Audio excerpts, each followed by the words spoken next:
Welcome, everyone, to another after party.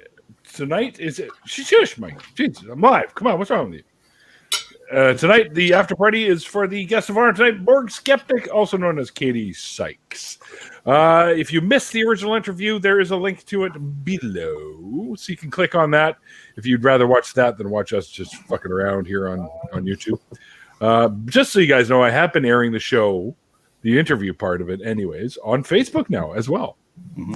So if you're ever just perusing Facebook and be like, oh yeah, Neil's live, you can go watch over there too. And I can interact with you there because I usually will have it with no sound, of course, playing on my phone so I can interact with people that are on Facebook. And I did notice that when I replied to somebody on Facebook, it actually showed up in the comments here, which is weird because they don't show up when other people in Facebook that are watching, they don't show up in the comments there.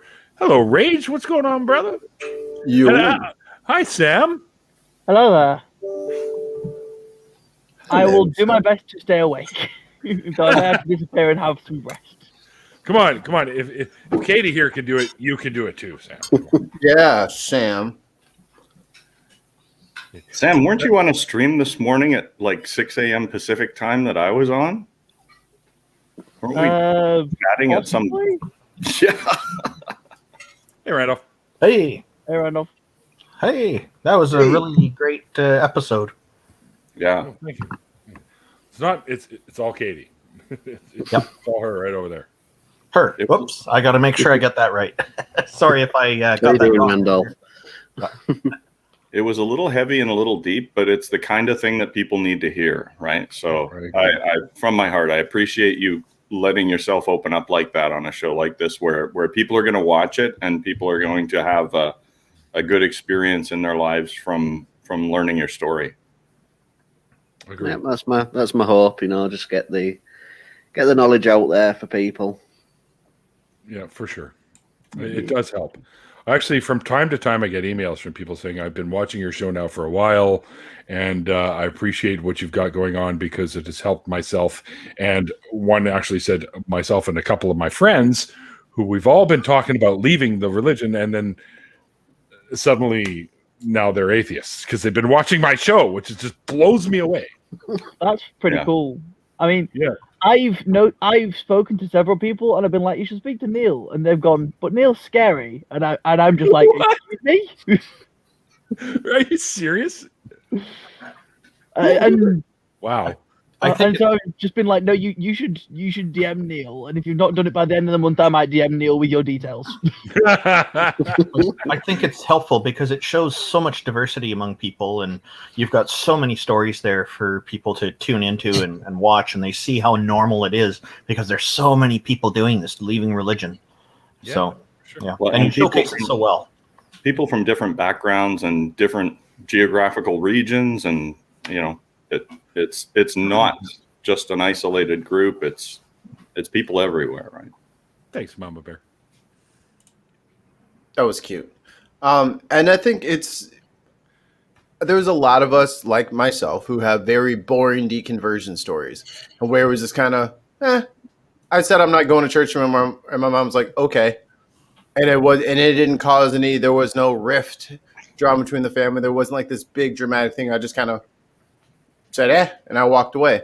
Not everybody has that story. So I think it's very important that other people have much more, what is the right word to use? Exciting?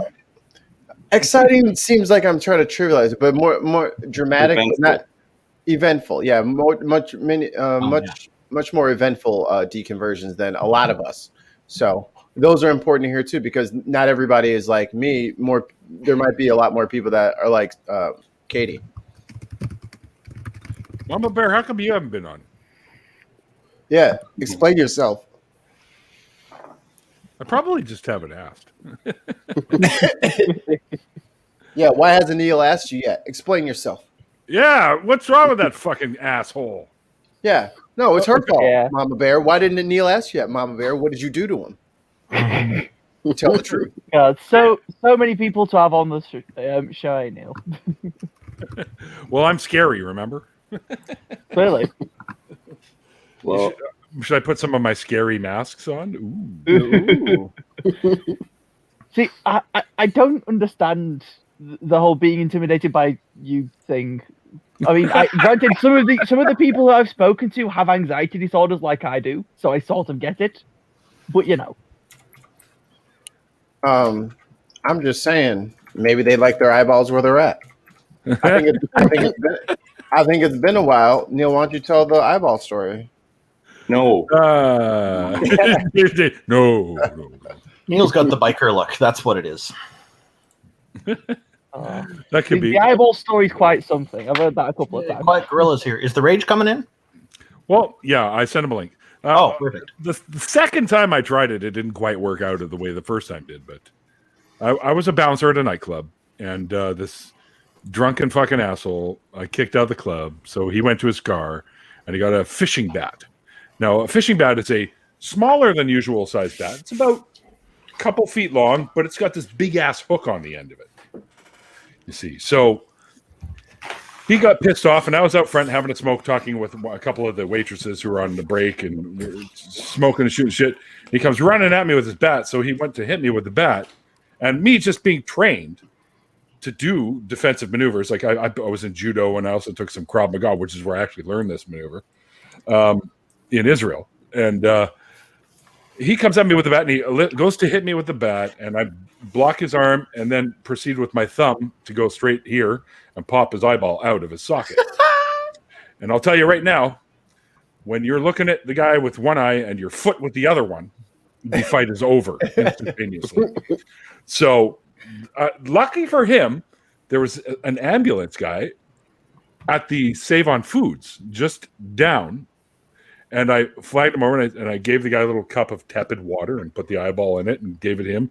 And the guy in the paramedics over, and he's like, "What the hell?" He's like, "I've never seen anything like this before." And he grabs the guy and he takes him in. I guess they put the eyeball back in, and that's the worst part is when it goes popping it out. It hurts for a second, and then all of a sudden you're like, well, your eye's exposed too, so your tear ducts are going like crazy.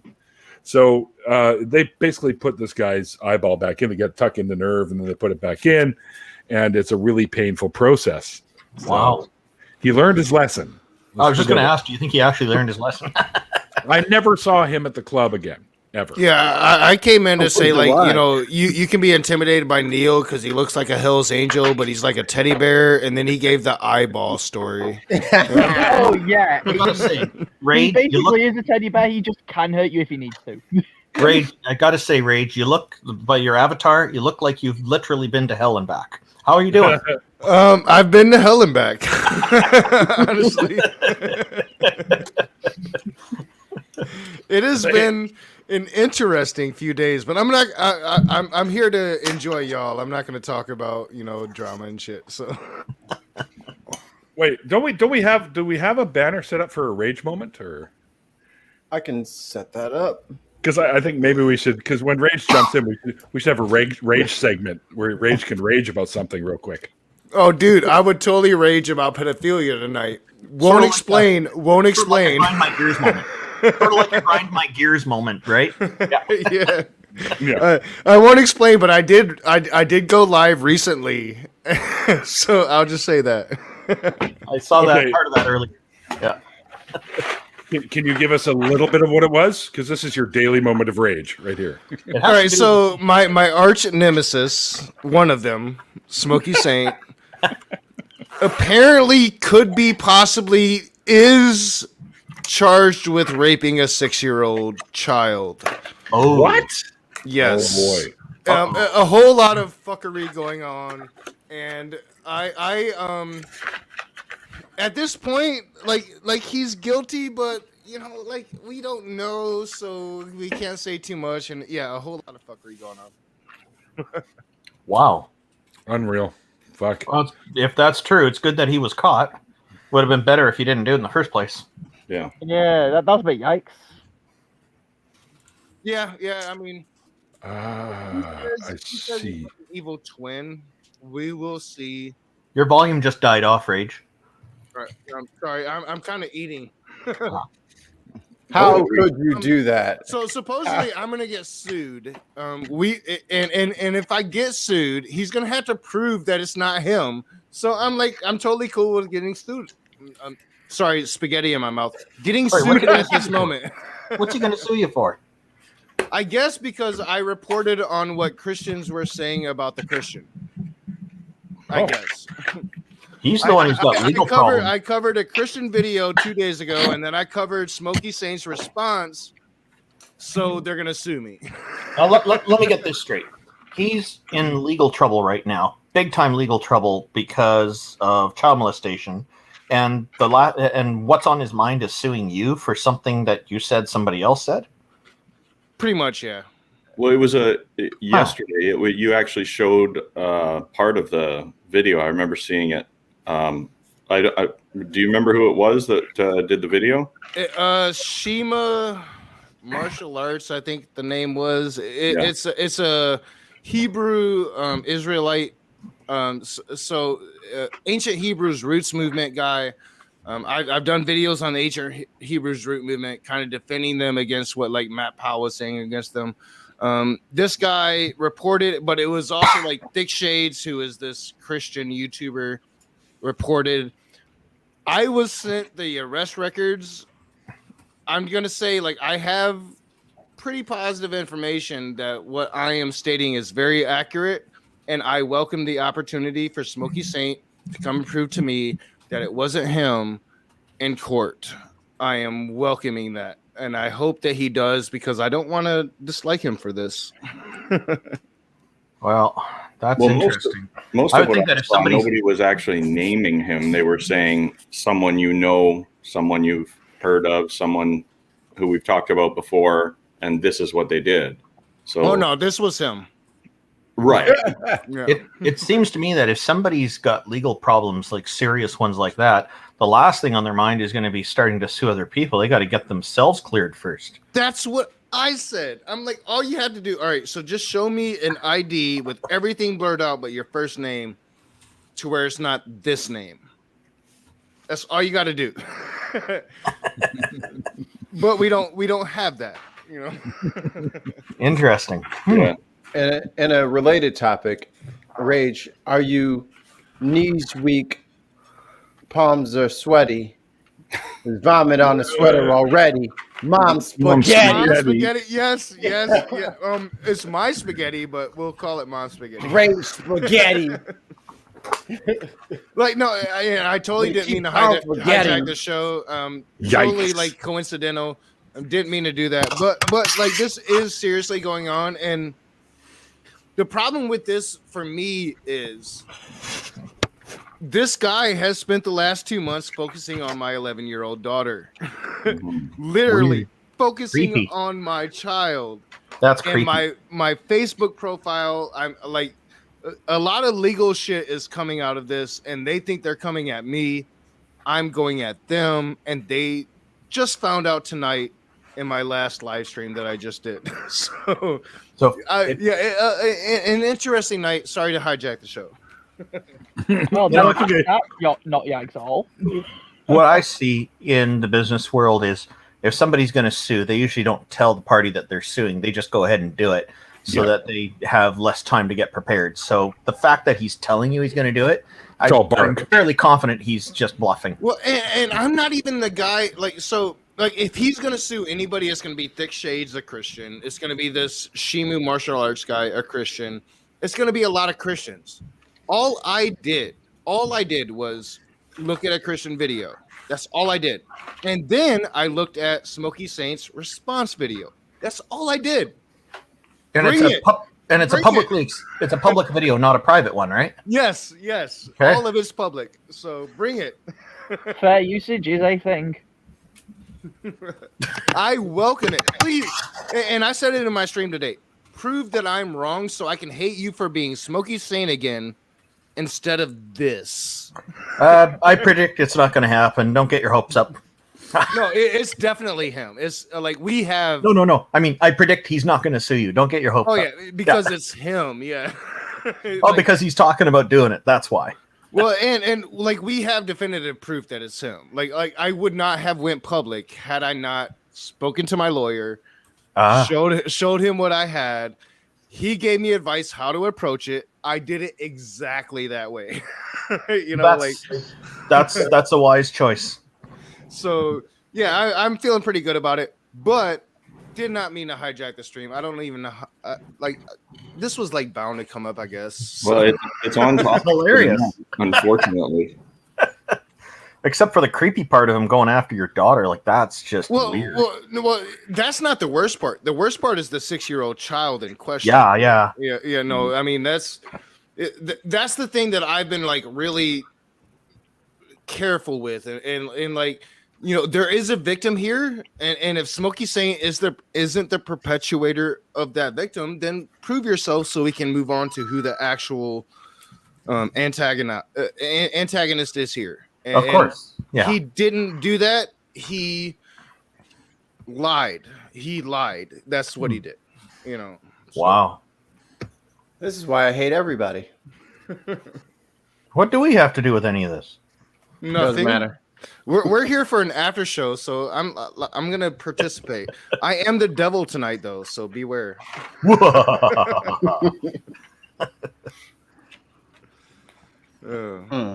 Freaking Christians. That's all I gotta say. I mean, to wrap it up, freaking Christians, right? And Jehovah's Witnesses too. And Jehovah's Witnesses too. Yeah. Are you a JW?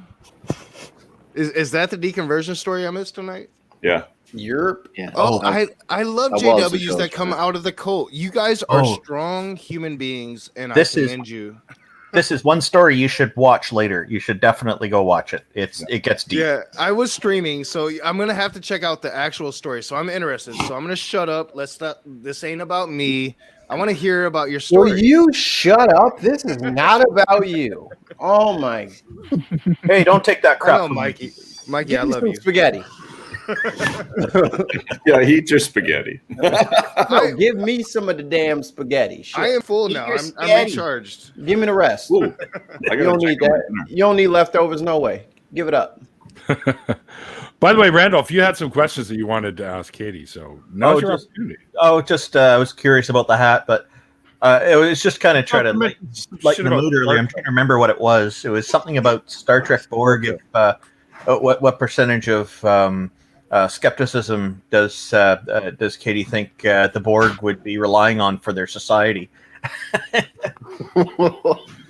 a minute. No, that's a deep question. I was like, damn, that's multi-layered. We're going to a tri-dimensional question here about Star Trek. Yeah. By the way, Katie, I love the eyepiece, the 7 of 9 thing you got going. Oh yeah, thank you. Oh, it's very fitting. Yes. So was 7 to 9 all Borg, or no one's really Borg? They're all just gonna get assimilated. So she got assimilated, Unless they're born on the Borg ship. Yeah. They can do that. Yep. Yeah. They should have taken over the galaxy. Yep. They fucked up somewhere. They're gonna make other Borgs without having to conscript to people. They had baby Borgs with baby implants and everything. Yeah, that's just adorable. Yeah. I'd buy one until they're coming at you. Trying to put a little Borg kid to fucking nap. Oh my, most annoying shit ever. You will be assimilated. Shut up, kid. Go to sleep. Fucking power them down. Just charge. Can you just charge? Why do you have to do this every time like you've never charged before? You love charging. You always wake up in a better mood after you charge. And here we are fighting again. Click. Well, you know what? The USB-C fell out. Well, hold on, let me plug it back into your head here. There you go. The USB-C. What I thought was kind of disappointing about the way things developed in the Star Trek series, like they start off with the Borg being there's no central leader; they're all working together, and they never, ever said that though, Randolph. That's the thing. No, I know, but they made it seem that way, and then they were a collective. Yeah, and then they bring in the Borg Queen who calls all the shots. It just seemed but she was an amazing character. Dude. Yeah, but it didn't seem to fit the storyline all that well, but it was an amazing character. Yes, I mean, depending how philosophically you want to look at it, arguably the Borg are basically one entity. Yeah, hive mind. And therefore the Queen is everyone else. So that sort of is the case anyway. It's just not in the way you thought. So did the Borg Queen come after Ender's Game? Because like Orson Scott Card covered all of that shit. Are you saying that the Borg assimilated Ender's Game? I'm saying like maybe Star Trek copied some really good literature. What? No one famous has ever copied anyone else. How dare you? I know. Plagiarism. Plagiarism. Unheard of. And for the record, screw Orson Scott Card. He's a racist. Yep. I was about to say you ain't nothing but a hound dog because that is one of the biggest plagiarists I've ever fucking seen in my entire life. Sorry if y'all like him. But Ender's Game was great.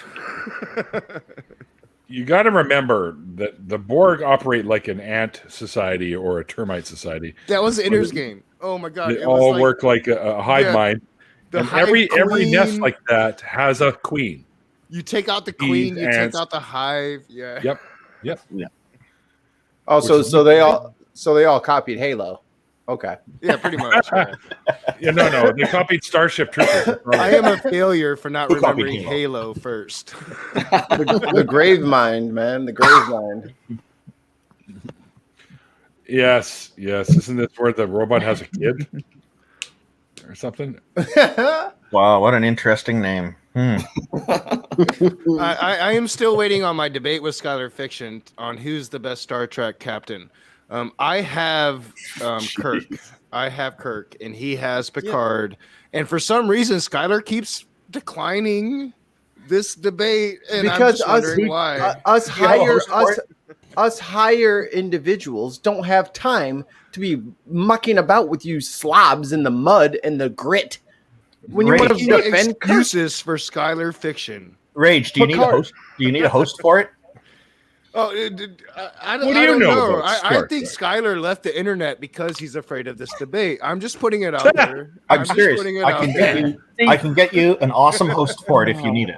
Just contact me privately. I'll get that arranged. Oh yeah, definitely, Randolph, and we'll reach out to Skylar and we'll make sure that this happens. And yeah, you can. I think Tart would be a good platform for it. I'd love to get you hooked up with Oz for that. He'd be delighted to have you guys on for that. I know he would. No, I love Oz, man. He's one of my favorites. No, don't do that because Oz is probably wrong too. So he's gonna say Kirk as well. Nope. I'll do it. Kirk is the best captain. No, he's not. See, I know next to nothing about Star Trek, but the answer is obviously actually Captain Archer. Yeah. Well, Archer's he's a misnomer because the series kind of sucked, and he was the only solid point of it. So I'm Indy War was getting really good. Then they fucking canceled it. Yeah, they canceled it when it was getting good. Hold on, is that allowed? Can you cancel a Star Trek show?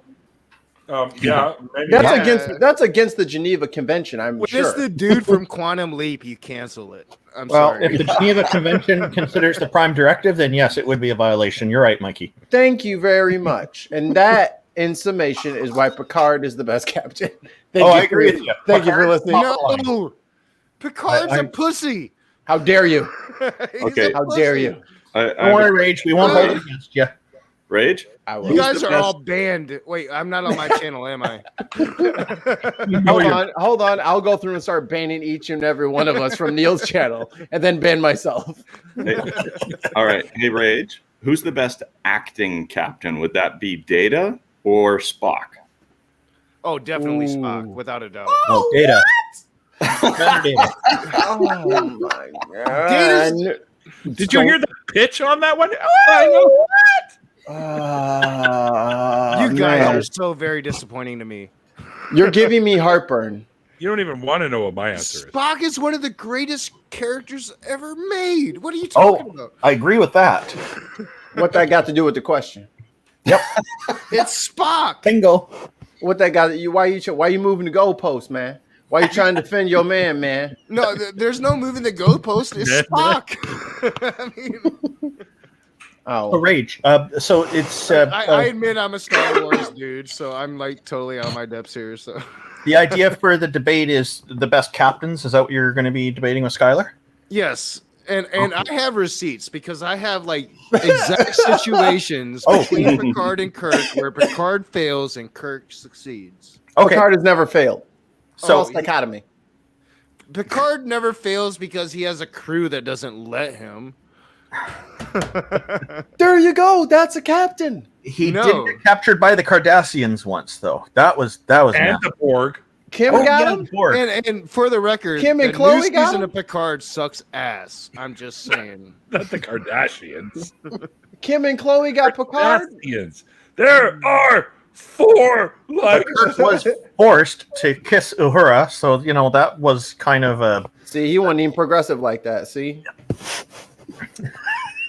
It's funny when the first movie, the first Next Generation movie came out, we were in the theater and went saw it, and the second Picard pops up on the screen, some dude yelled that there are 4 lights. Burst out laughing. I'm sorry. So Picard to me is Professor X. Captain Kirk, that's William Shatner. I'm sorry. I'm just saying for prosperity's sakes. Like Picard is Picard, but he's also like a whole bunch of other dudes. Kirk is Kirk. That's all he ever did. Rage. I got another one. Let's go Red Dwarf or Doctor Who. Hang on. Oh, that's not right. Man, that's not right. Hard one. Red Dwarf. That's not right. Definitely. Red Dwarf. Rage. Do you think you and Skylar would be open to a 3-way if we could find another person? Hey. Skylar having Picard has been very scared of this debate, and I only say that because coincidentally he's had to decline twice. But if I could bring in a third, both legitimate reasons, but that's my thing, right? But if I could bring in a third who is pro Cisco, the 3 of you could do a debate. A man called Hawk. If you brought in a pro Cisco, I would have to be pro Cisco. I'm sorry. You would abandon Picard for Cisco? Gee, what kind of a faker? But Cisco wasn't a captain of a starship. He was a captain of a space station. Good point. Okay, that wouldn't be appropriate then. Yeah. I mean, Cisco was clearly the best ever. For real. Hold on. What'd you say, Neil? I'm going with the guy that portrayed Pike in Discovery. Yes.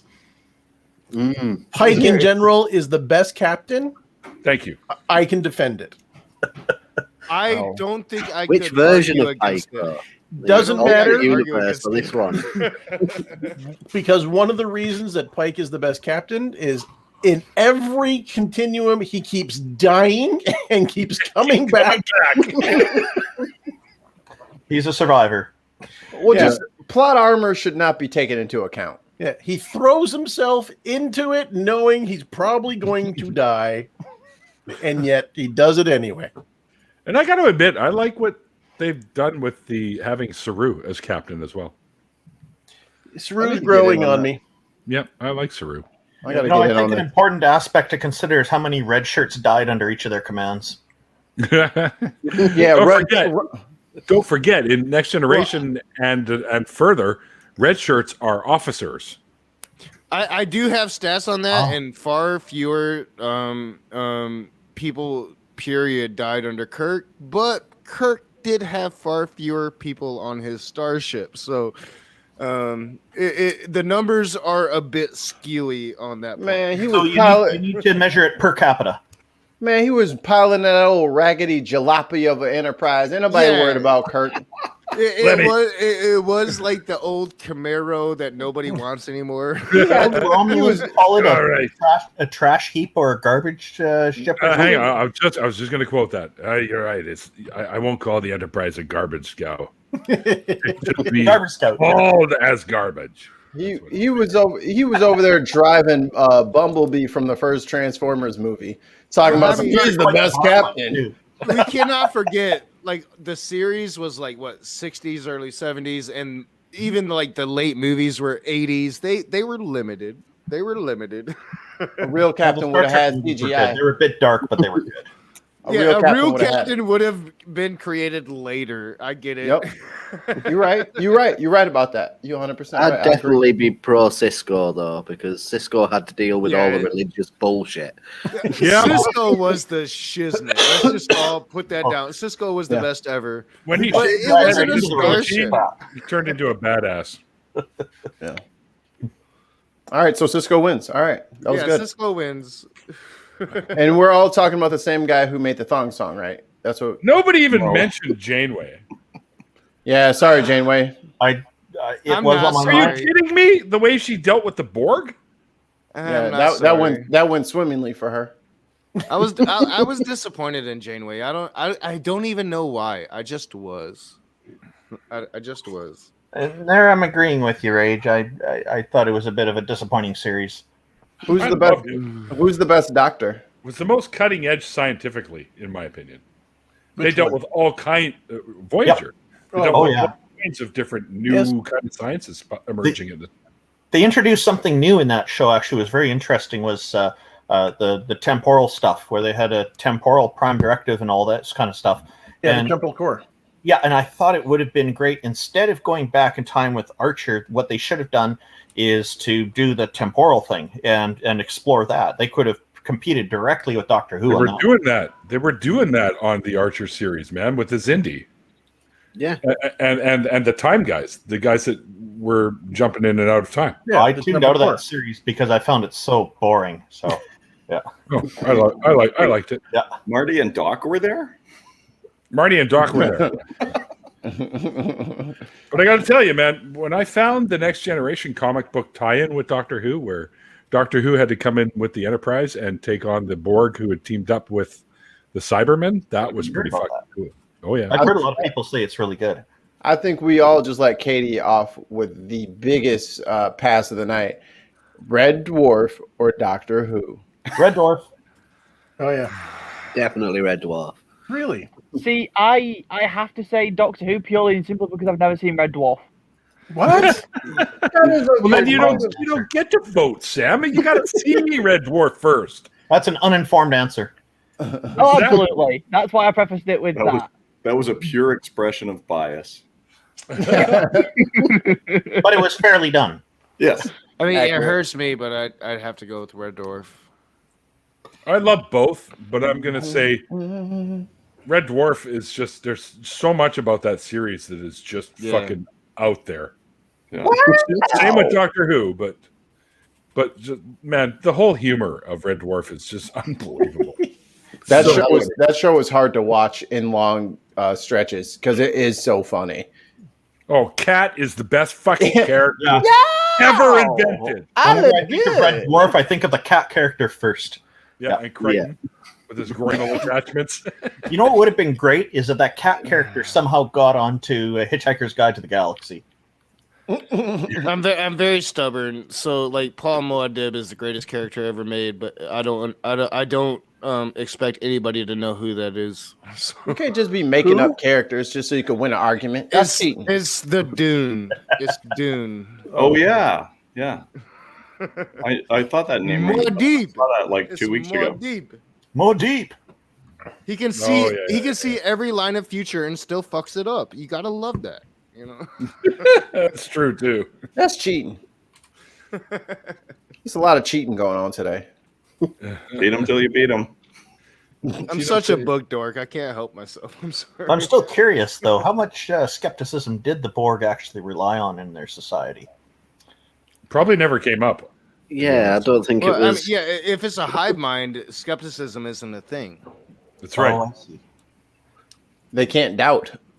That's right. But they're technologically advanced, so they, Well, they can have skepticism, but it would be skepticism in relation to interactions with other races, which the Borg don't tend to do particularly well. What? Yeah, I would agree with that. It would be like yeah, Uh-oh. skepticism of other races. Yeah, quote taken out of context. Yeah. Now that's a perfect Rage. example of cherry picking. Rage, Cherry? you're a part of our quotables page now. Yeah. Right.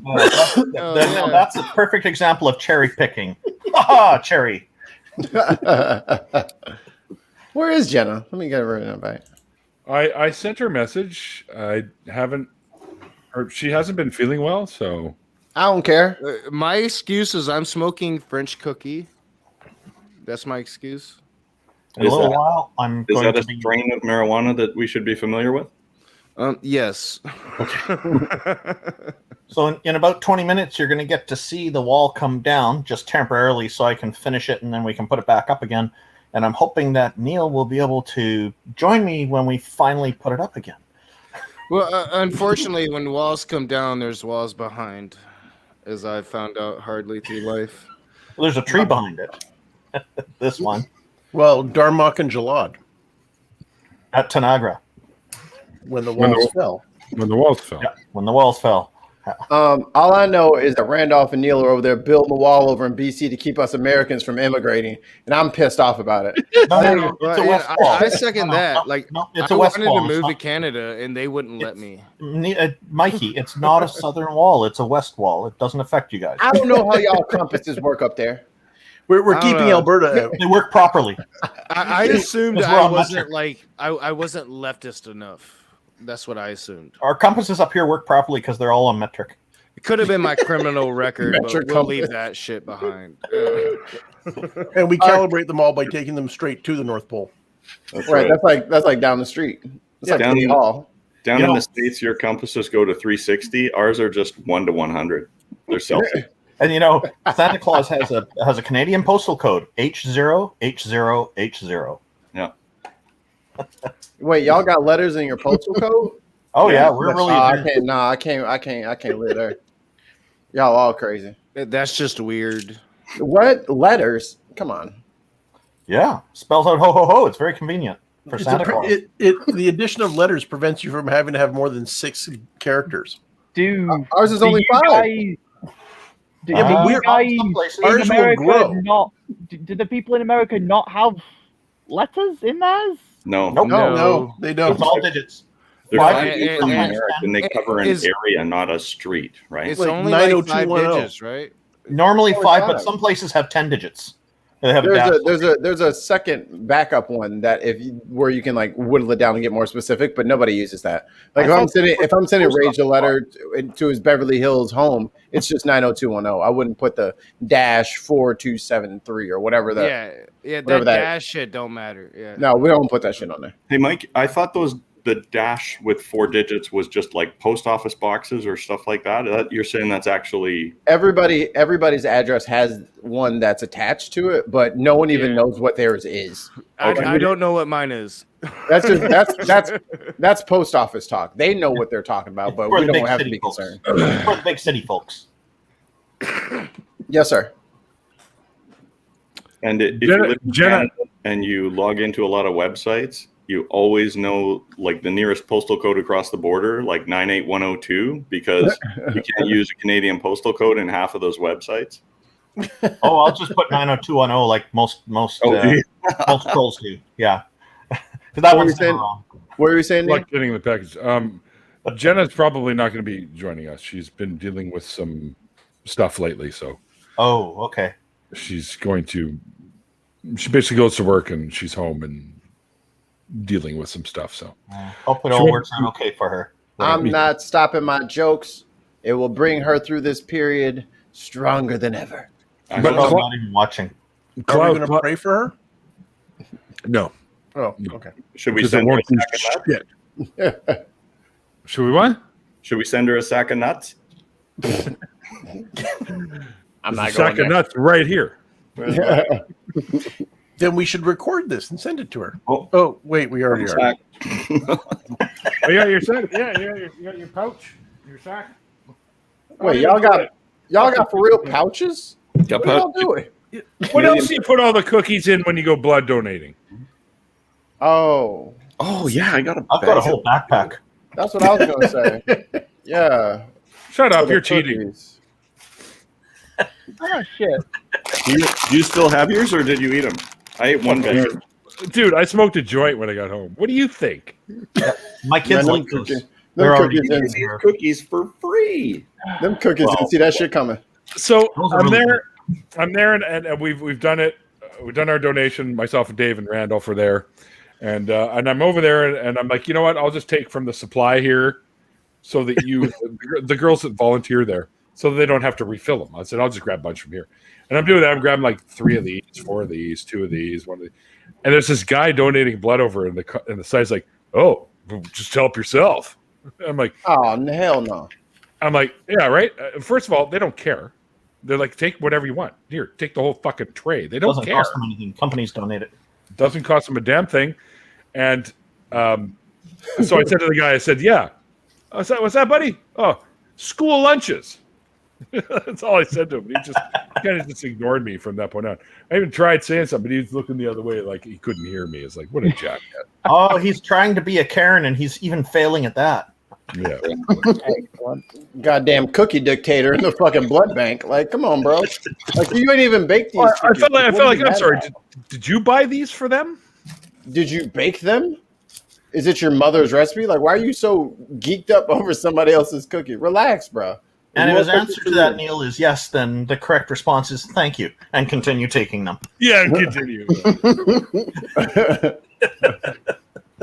And then walk by and throw like 50 cents at him. Here you go. buy yourself something real nice. Take your girl out tonight. Back in the days when I was a complete dick and used to throw pennies at the hookers on Davie Street on my way to work. Yeah, you must have made a lot of friends there. Oh, no, I got chased a few times. I was an asshole back then. You got chased by the hookers? Yeah. No pimps. How did that feel? Pimps don't run. Getting chased by a bunch of women. Dave, pimps don't run. You know that. No. They don't have You know that, he says. You know that, Dave. Come on. They don't have the ankle strength for that. How far did they chase you? Well, literally, I would just run up the street to where I was working, which was a gas station. I used to do the graveyards at the gas station called Domo Gas. And man, I could tell you some stories from working on Seymour Street, downtown Vancouver, back in the days when that was the spot to go for the ladies of the night. I could tell you some stories working there, especially in the wintertime. They all got to know me over time. They'd all come and stand in there and huddle with me for about 20 minutes at a time and tell me all their horror stories about their Joes and stuff. Horror. Like he said, horror stories. Horror stories. They needed a place to get warm. Yeah. Yeah, that's basically because it's just a little tiny little kiosk. One of the guys I worked with that did the graveyard shifts when I wasn't there got caught with one in the back room. Oops. So guess who had to work fucking graveyards for 2 weeks straight until they found someone to replace him? This guy. I've been there. My man was like, yo, I just got paid. So what say? We just go in the back. And... I'm basically 6'5", 275 pounds. I've been a bouncer. And yeah, I can attest to what Neil is saying. Some crazy shit be going down. You see things that you don't normally ever want to see ever in your life. So yeah, crazy shit. The blood hippie is stealing my home baked cookies. Not the blood hippie. Oh my god. Okay, hang on. Come to the atheist side. We've got cookies. We've got blood hippie cookies and pie. I guarantee you, if them Girl Scouts ever fucking said, "Hey, we're an atheist group," atheist numbers would spike overnight. There, I'm now Neil the blood hippie. Nice. Hey, nice. 604 blood hippie.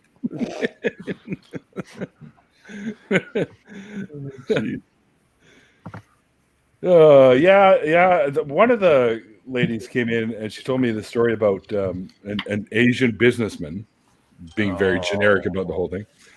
They came in and paid for her to poop on him. What, man? That was really common out here. Poop and fart and pee and the whole works. They called it earth, wind, and rain or something. Yeah, that's what they call it. Not fire. Okay.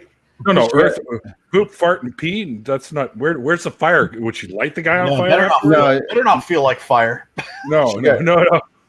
She had some habaneros the night before. Tons of mice asked about Seymour Street. There used to be a place 1 block over called Richards on Richards, and everyone called it Dicks on Dicks. And when that place was popping and happening, 1 block away on Seymour Street was ladies of the evening from one end to the other. And there was a traffic light at the end of a one-way street. And if you were ever in the right lane and the light turned red, you'd get startled by the woman tapping on the window. Hey, honey, you looking for a good time? It's like, whoa. No, I'm trying to get to work, but okay. They'll ask if you want some Dude, company. I'm gonna put you to work. I was walking home one time from a job here in my hometown. I had my little leather coat on. It was like winter, but it wasn't quite winter yet here in Michigan. Walking home, like maybe a half a mile from my workplace to my home, and I had a car stop up next to me, and it's like, "Hey, you looking for a date?" And I'm like, "No." So yeah, I mean, shit happens. One year, I was really tired, and I had a car with me because usually I would borrow my mom's car at the time to go to work sometimes when she wasn't using the vehicle, or my dad would give me a lift. But this time I had my mom's car. So I'm sitting in there because the tape deck that I had bailed on me. I tried fixing it, and it just didn't work anymore. So I had a cassette player in the car. And it's like 4 a.m, so there's nobody coming in for gas. I done all my cleaning. Huh? What were you listening to? At the time, I think it was. Geez, that's a good question. It sets the tone for me, I think it was what I was listening to when this happened. I think was "Screaming for Vengeance" by Judas Priest at the time. Nice. So I'm listening there, and I'm kind of nodding off, and all of a sudden the door opens of the car, and I almost fall out of the fucking vehicle. And there's this crazy woman, dressed like a street girl, and she looks down at me, and she goes, "Ah!" And I'm like, "Ah!" Bolts. She runs across the street over to where Seymour Billiards, like you brought up just a minute ago. She's standing in front of Seymour Billiards. I'm like, "Are you okay?" And she just goes, "Ah!" And she keeps running. And I'm like, "What the?" A cop came back with her later on, and apparently she was telling the cop that I was breaking into her car. I'm like, "No, it's my mom's car. I was sleeping in it. She tried to get in it, but I was in the car, and she screamed and ran away." He goes, "Yeah, that sounds about right." Because I guess they dealt with her before, right? And so, yeah, it's like, what the fuck was that all about? I constantly have the problem of people driving my Mercedes all over town. I have several. And then I just have to scream because, I know. I wish they quit borrowing my fucking Lamborghini. Fuck. It's so annoying. I think it speaks to like the truth of what we are facing in society right now. I have lived in very poor situations in my life. I have known a lot of crazy ass fuckers in my life. People are crazy. They're insane. Absolutely insane. I mean, this is how the United States elected Donald Trump. Seriously, people are crazy, and I have seen it with my own 2 eyes, and it's either I'm crazy or they are, and it's like I'm not crazy. I know I'm not crazy, but it's just people don't have the mental faculties, and then once you get into like real life and understand the worst of the worst, when you get in those situations, and people will just open up your door and be surprised when you're inside as they're trying to take your shit. That is the real world. It's the world we live in, and a lot of people aren't awake to it. I had to stop 2 old people from arguing at work. They were arguing over I don't know what, and then he's like, "Well, why don't you tell her to stop calling my mother a bitch?" I'm like, "All right. Let me just relax. We're not doing this here. This isn't what's happening. Everyone, calm down." "Well, no, you tell her to stop." And then I was like, I am being the adult in the room, as I said to 2 septuagenarians. It's like, can y'all just shut the fuck up? How about you go outside where it's freezing cold and you guys can argue out there? But you're not going to do it in here. My day already sucks. It's snowing. I'm cold. I don't want to be here. And here come y'all. No, shut the hell up. Mm-hmm. Nobody trying to listen to Ethel and Bethel argue over some bullshit. Shut y'all asses up and get out. Shouldn't be out no way. Where your mask at? Sometimes Ethel and Bethel's arguments can be so entertaining, though. I ain't had a patience. I ain't had a patience that day. Especially if Lucille and Eunice got involved. We could probably start a channel if we just spent a half an hour every day in the Walmart parking lot each with our phones out. Hell no. Jen, when did you Have get you here? not seen the People of Walmart website? They've already been in the store. I never see those people. I never see those people leaving or entering the store. So I'm wondering if they stay there overnight. They come we with have the campers store. all around the outside of the, like they do the Walmart camping thing, because normally Walmart has a parking lot, but they have unlimited like free parking around the outside. The one Round the down outside, round Around the the outside. outside. yeah, the one at Capilano Mall and the one at Grandview have unlimited parking around them. There's always 10 RVs. Like right now, I was down there the other day and driving by. There's at least 10 RVs around the Walmart. Oh, that's crazy. Well, I think it speaks to like society. So like once you get down to real life and you understand like what people actually do on the bottom levels, you're not surprised anymore. Like I remember when Michael Vick got convicted for his dog abuse, and it was atrocious. I'm not saying that, but I grew up in the white ghetto my whole life, and guess what? We had dog fights my whole life. Whoa. My whole life, like it was a thing that I witnessed my entire, not only dog fights, but like they called them cockfights, but it was basically roosters killing each other. Yeah. Right. Yeah. Like, Oh you know, yeah, cockfights are a thing. and people got so like just crazy about that. And I'm like, y'all don't know that this is a thing. This is, people get into this shit. You know, you can't deny that. This is life. And the moment you deny it is the moment you allow it to happen. Right. So I mean, it's just the complexities of this life that we live in, and different situations people are brought into, and they don't realize the real world around them. Because I mean, if you go to Mexico, or heaven forbid you go to Spain, you're gonna wish it was just a dogfight, because the bullfights are on TV, and it is swords and it is bloody. And just a sec, guys. I got a couple people over. We're gonna start taking down the wall, so I'll probably have that on with no audio. But enjoy. And there's a lot sicker shit than that. Like I grew up with dog fights, but there's like sicker shit than that people get into, and it's like you try to put yourself in. People ask me why I talk to the people that I talk to, right? And I'm like, you can't surprise me at this point. You really can't, because I have been around some surprise people. You know, like, people are fucked up. How are you going to surprise me?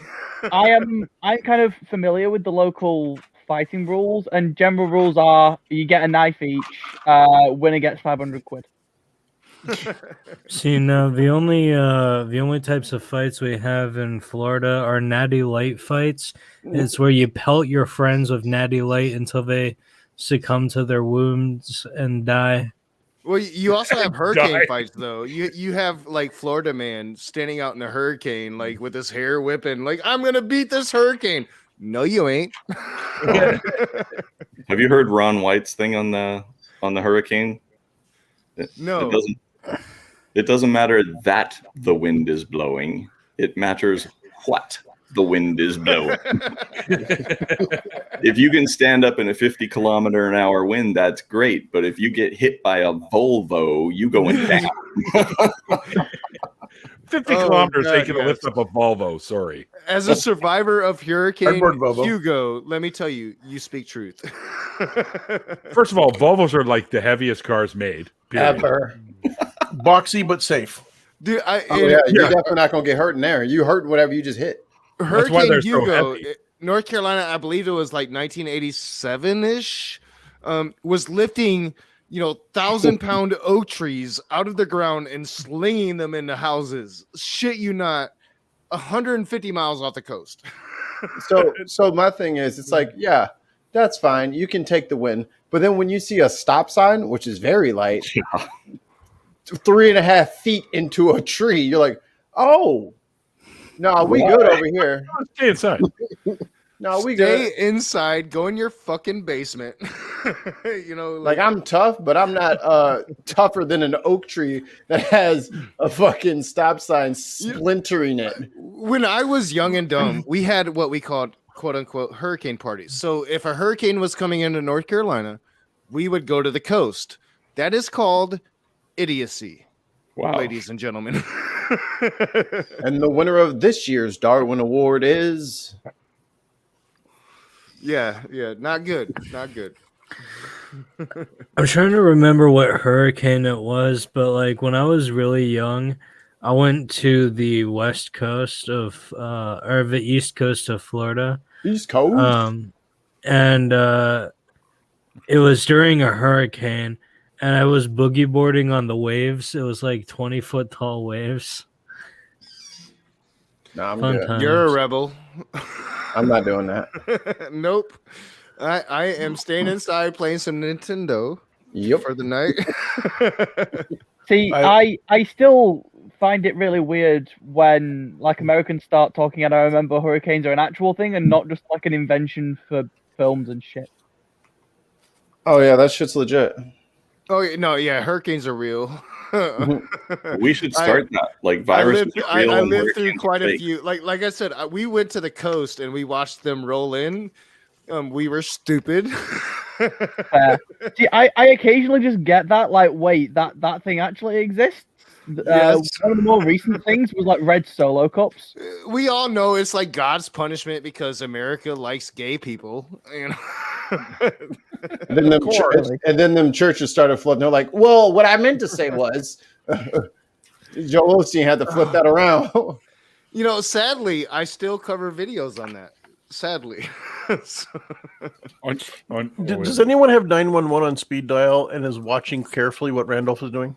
That looks really suspect, doesn't it?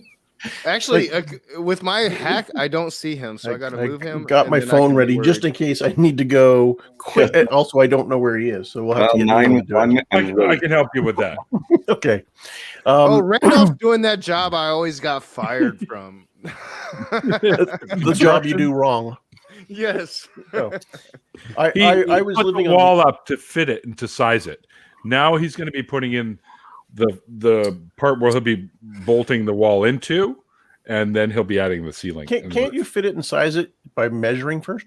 You did. That's what we did. But because the ground is so weird where it is, so he's got to figure out where he's got to put all the spacers and stuff like that. So he put it up. Now he had folks come over to help him bring it down, so he can do that now. Yeah, it's Canada. They have freedom. So what I'm hearing is that Randolph is going to build a wall, and the people on the other side of the wall are going to pay. Yeah. Actually, I think those are the people from the other side of the wall. I like that part of the support is a tree stump.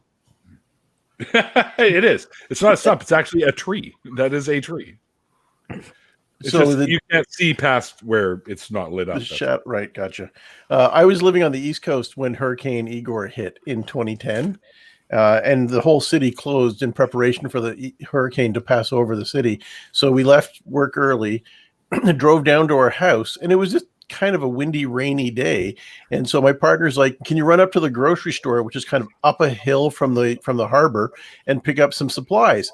And when I got up there, the hurricane was right on top of us. And I was watching like shopping carts being thrown around the park. And then I was in the store and you could hear the steel roof banging and the lights were flickering. And I went out and I watched a cart corral be ripped right out of the asphalt and blow across the road. And then I drove back down to where our house is, which is just 2 blocks from the harbor. And everything was calm. My partner was standing out in the street talking to the neighbor. And I was like, and my hair was all standing on end. And she's like, "What?" I'm like, "How? What the?" There's a hurricane up the hill, and yet it's perfectly calm right down here on the coast. Yeah, the answer to that question, Tons of Mice, is he still needs to fill in that hole a little bit more. and the thing with hurricanes is if you're like right on the coast and you hit the eye the right way, you won't see much of it. Yep, I learned. Yeah. That happens. Were you out there for the ice storms that took out all the power? Which ones? I was out there for 3 major ice storms. I think it was 2011. It might have been before that. Yeah. We got that we lost here power too. to like most of the province. Yeah. My sister was living in Dartmouth at the time, and they had a backup generator and were able to keep in touch with us, but it was a mess. I had 2,000 students living in residence with no power, and I had to relocate 1,000 of them to the gymnasiums. Wow. It was a nightmare. Yeah, that was logistically not fun. No, it was not fun. You're right, Sam. Was that we got an ice storm here too a while back, and there was like chunks of ice falling off of the bridge and going through people's windshields. Yeah. I was in Montreal for the ice storm there in the 90s, and the city declared a disaster. And since I was a city worker, we all got called in to work at the refuge centers. And like my siblings and I were all city workers, so we all got called into work where there was heat and electrical power and food. And my father was like, "I'm not leaving the house." I'm like, "But it's like well below zero. The trees are literally exploding from the weight of the freezing rain." And he's like, "I'm not leaving the house." And so we brought him supplies every day from the refuge center to make sure he was okay. See, here in the Midwest, all the shit y'all talking about, that's Tuesday. I live in Michigan. Wednesday, it'll be 500 degrees Celsius. Yeah. We have 2.5 feet of snow on the ground right now. Easily. Hey, I'm gonna head out, y'all. What's going on, Jay? I'm gonna head out, y'all. But can I plug something before I leave? But you need to bring us your ray of Jen Sunshine. Well, we can put this could be the ray of the ray. Oh, okay. I'm really tired. I can't do a ray of sunshine right now. Okay, well, we'll let you plug anyways. So Can you do moonbeams? Nat One Heroes has a session 0 out, our first episode. It's really cool. It is. I suggest checking it out. If not for me, for yourself, because there's a lot of cool stuff set up. It's kind of before the campaign begins. So it's like, imagine it like a trailer almost for everything that's going to happen. And yeah, it's going to be coming out soon, but currently we're recording episodes. So, that's going to be fun. And yeah, that's all I got. all right, well, thanks for jumping in for a little bit with us, man. For sure. You Take guys care. are my favorite peoples. All right, peace. See you. Take care. See, with all the snowstorms, I've been hearing quite a lot about the one in Texas because I have a partner in Texas, and they had like their power go out and shit, but their mum has MS, Oh, so they had to try and be very careful about that. Well, what I hope happens from Texas right now is that they join the rest of the United States and the power grid and understand that climate change is real. It's going to be happening, and you're going to get a lot of snow and probably I think tornadoes. they're aware of that now. It's already happening. They've had both, Mm. and Yeah, I saw. Oh, sorry, Sam. Go ahead. I'll tell my little tidbit after you're done. Yeah, that would be nice if like I've seen too many Confederate flags from Texas already, and I've not even visited yet. Well, what's being exposed with Texas right now is they're not part of the power grid of the United States. They're on their own. They're individual. We have a Western power grid. We have an Eastern power grid. And then we have fucking Texas, and Texas is fucking suffering, and they need to get on board and fucking realize that climate change is real, and you need to prepare for these fucking situations. I mean, I saw a post from Aaron Ra earlier today where they don't have power where he is, and he's very concerned because he's basically did the post while he was lying in bed with his bearded dragon, who he thought was dying because he was getting too cold. Yeah. So he had it laying on his chest trying to keep him warm, and he said it felt like he had an ice pack on his chest. It's a because it was like -6 in his house. Yeah, it's a tragedy what's happening in Texas right now, and it's because they denied science for the last 20 years. And the worst part, seriously, that's what it comes down to. They denied the science that told them this was gonna start happening. and the worst part is there's a bunch of like, I'm still a Trumper motherfuckers out there who are deliberately turning on every light switch they can. They're just because they've been getting messages from the power companies like, yo, our grid is not equipped for this. So we need you guys to go to the bare minimum, just a couple lights in the house and then your heat. And that's it. It's like they're purposely trying to be stupid. They're sabotaging it on purpose because they're saying, I pay the bill. I can have on whatever I want. You can't tell me how to run my life. It's They're like, already stupid, Randolph. It's like I dumbass. keep forgetting about that. It's like dumbass. You're out of electricity already. I live in Michigan. A lot of y'all live in Canada, so y'all know what snow means more than I do. we don't lose power. Not so much. You know, like The only time we ever lose power here is when some drunk dude runs into a telephone pole. like yeah, we're outside drinking in our t-shirts in 2.5 feet of snow in Michigan, right? Like, what the fuck? Or somebody lights the power lines on fire, which happened close by to me here. Yeah, we all have that drunk friend that got hypothermia. I mean, well, maybe not in the southern states. Until now. But it's weird because they don't even have the infrastructure. So let's say like yeah, no, they don't. Like let's say like something for the international people. So somewhere like Texas or like a Florida or something like that. Let's say they got 2 inches of snow and it was going to stick there for a couple days. They don't even have trucks to get rid of it. Like my beer today, by the way, guys, is the Gravel Island Brewing Lions Winter Ale. So yeah, I speak of that often. Like when I was a kid in North Carolina, if we had because usually the Appalachian Mountains would break up any major snowstorm. So if a snowstorm came in the right way, we would usually get ice. Right. And we would have to bring salt trucks in from Tennessee, which would have to come over the mountains, which had the worst of it. You know what I'm saying? So, I mean, that was the South I grew up in. And it's gotten better since then, but not much. I mean, I was literally on the phone earlier to my partner from Florida who was saying that if it ever snows in Florida, that's how we know that climate change is beyond the point we can fix it. Well, yeah. Well, climate change does happen in Florida. If you live in Miami, you wade through like 1.5 feet of water to get anywhere. Oh yeah. Okay. I just want to say, and I say this very lovingly, fuck you, Scholar Fiction, for going swimming 2 days ago. I hate Florida. I hate your weather. Y'all can go to hell. I just want to make shrimp water. Somebody calls it shrimp water. It's called brine. Nah.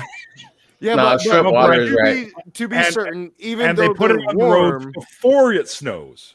Even though Florida's warm, they do see the effects of climate change. Go live it. Go to Miami. You'll see it for yourself. Well, this is only part one because we've all in the Midwest had a lot, like probably a couple of years worth of snow in this year.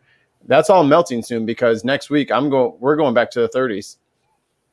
And it's going to start raining and all that shit's going to melt and that fucking Mississippi is going to Wish I could say that here, but it could be 63 here in Michigan. That's how weird this year has been. Like I spoke about it on my stream this morning. We did not have a winter in Michigan until February 1st. It hasn't stopped since. Like February 1st until now, it hasn't stopped snowing. But we didn't have a winter until February 1st. That shit usually happens early December. No. Right? In Chicago, February's the coldest month of the year. So in Chicago, it snows every Halloween, and then it rains every Christmas. Yeah, in Chicago, you're like an hour away from me, dog. Yeah, you know, like. Are you that's Mikey, life, right? That's weird. 30 degrees Fahrenheit or 30 degrees Celsius? Not no more. Now we Fahrenheit. get a shit ton. Oh, that's like zero. Yeah, that's warm. Well, that's where we are, Neil. It was 7 degrees Celsius here this morning. Yeah. No, it was negative 24 here today. Yeah, I know. I'm sorry, Irish. Are you talking Celsius or we've let her wander around the continent? Holy shit! Like we're not sorry. We're not fucking sorry. Screw you.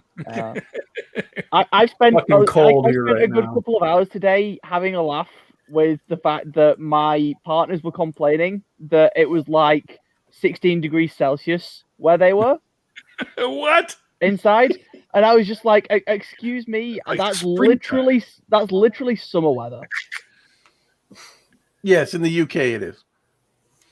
Y'all don't have seasons in the UK. Quit pretending. They do. We do, and we've got snow at the moment. Granted, it's shitty snow. But two seasons, rain and not rain. They have the That's wet. actually more true and than the it not- should be, Neil. They have the Rain wet and wind. and the I've been wet and there. the not so wet. Y'all can have some of our snow because we have too much right now. Like, No, Yes, no, no. please. We're on the West Coast. We don't get a lot here. You can fucking No. keep it. No, that's their snow. Y'all deposited y'all shit in our bank account. Get this shit out of here. Come pick up your snow, please. Bring a truck. Bring like, a truck. we got like 2.5 feet outside right now. At least it might be 3 feet of snow right now outside. So do we. Let's see. As Canadians, we're all sitting here going, But you don't have any, so you no, put but that I've been violin places in Canada where you go outside and your mustache instantly freezes. Or your Or I've your been- nostrils free shut. Yeah, or they free shut. Or I've been to Dude, go to the East the Coast, nostrils walk down the street freezing in fucking sucks. Halifax with a wall of snow taller than me on either side of you on I've the got sidewalk. pictures. I think Southerners in the United States are new to their nostrils freezing. Welcome, my friends. Welcome. Plus, on the West Coast, it's a very, very different kind of snow and a very different kind of cold here. It's wet. We are literally called the wet coast. So when you get cold and snow here, it is. Oh, shut up. you Mike. get snowman snow. Yeah, we get the stuff you can actually pack and make and hurt No. somebody with a snowball. We get the dust snow that like gets everywhere that you can't get out. Powder snow sucks. Let me tell you something about powder snow. So I fucking cleaned my car Great off for this morning. skiing. Sure. And driving to work, not so much. I fucking clean off the whole thing. Try driving in the fucking Slurpee that I have to drive in when it snows here. I open up the door after I clean my car off so I can see. and We drive laugh at safely. people that are afraid of driving in snow. All the fucking wind whipped up and put a nice layer of snow on my seat so that while I drove to work and warmed it up, I just show up to work with a wet ass. That's the kind of snow that I hate. You may also be interested in nose plugs. I remember one year I lived in Grand Rapids, Michigan. I was in college, so I was drunk as shit driving in a blizzard. I think it was 1997. And I made it. I made it because that's what Michiganders do. You know, we drive through the snow. Michiganders? Yeah, that's what we call ourselves, Neil. You guys are like geese? No, we have weird names for everything. Come to Michigan sometime. What's good for the Michiganders isn't good for the the fucking we have a road in our town called Gowak, and if you tried to spell that, you would get it wrong. Probably. Dude, I have a hard enough time spelling. Everything's Native American names here. Everything. That's the one thing I love about Michigan is like a lot of Native American culture here. So because we killed them all, you know. All right, You removed them all first, then you moved in. Who is we? So our resident Me and my has a fucking ancestors pipe in here. against my other ancestors. You know. Shut up, Klaus. Oh, is Klaus in Australia? Yeah. Yeah, shut up, Klaus. It's their summertime. It's their peak of their summertime right now. So Australians actually have true native issues with their Aborigines, and I support that cause. Klaus, I hope a drop Jewish bear. space lasers been starting fires in Australia. Klaus, I hope a drop bear gets you. what? The giant Jewish laser has been starting fires? Yeah, in Australia yet? Oh, Have you repositioned the Jewish space lasers to start a The fires in Jewish Australia? space lasers. space lasers. The quotes. You don't have the camera on. All right, Little so fucking if star y'all- David-shaped beams of light are coming out of the to sky. put all of y'all up on current American politics, that same chick has now been caught with having an affair in her gym before she was a congresswoman with a tantric sex guru. And Nice. somebody else too. And, Who the can manager resist? of the gym. And the manager of the gym. Who can resist? I mean, yeah, Tantra, yo. She's only human. Fuck Christian values. Which is what she ran on in her campaign in Georgia. What? She ran on tantric sex? No, Christian values, which I don't understand how that's different than tantric sex. That's the street one over from my house back east about 8 years ago. That was Yep. me in my 20s. At least I said so. Yeah. Well, whatever floats your boat, I guess, right? Yeah, snow like that would be nice. Could actually do something with it. Yeah, shovel it. We're dues, yeah. That's why I'm trying Yeah. to move somewhere where it See- does nothing but see- rain. You ain't got to thing shovel is- that shit. That's what I'm talking about, Mikey. Like, yeah, you're from the north like I am. Let's fucking move somewhere. I'm trying to get out of here. Thing is- Russ. Yeah. The problem is Yes. even Texas is covered in snow now. Like, I that's thought I not- told you this already, Titan. The thing I'm is, on- Spike Gorilla, I have when a you say shovel it, with a couple of inches of snow here, our cars are shitty enough that we can't drive anyway. They just get snowed in, so it wouldn't make much difference. We have laws to here dig that ours make out. you- We have laws here that make you shovel your snow within 48 hours of each snowfall. Yeah, Yeah. us too. There's are the people in Texas who are just learning how to deal with snow? Are they consulting with Alberta and Canada? Because we have cowboy boots here too, and probably give a lot of good insight. And hats. Yeah. That's why I love living in apartments, because fuck that. I ain't doing none of that. Screw that shit. Maintenance is for that. Mm-mm.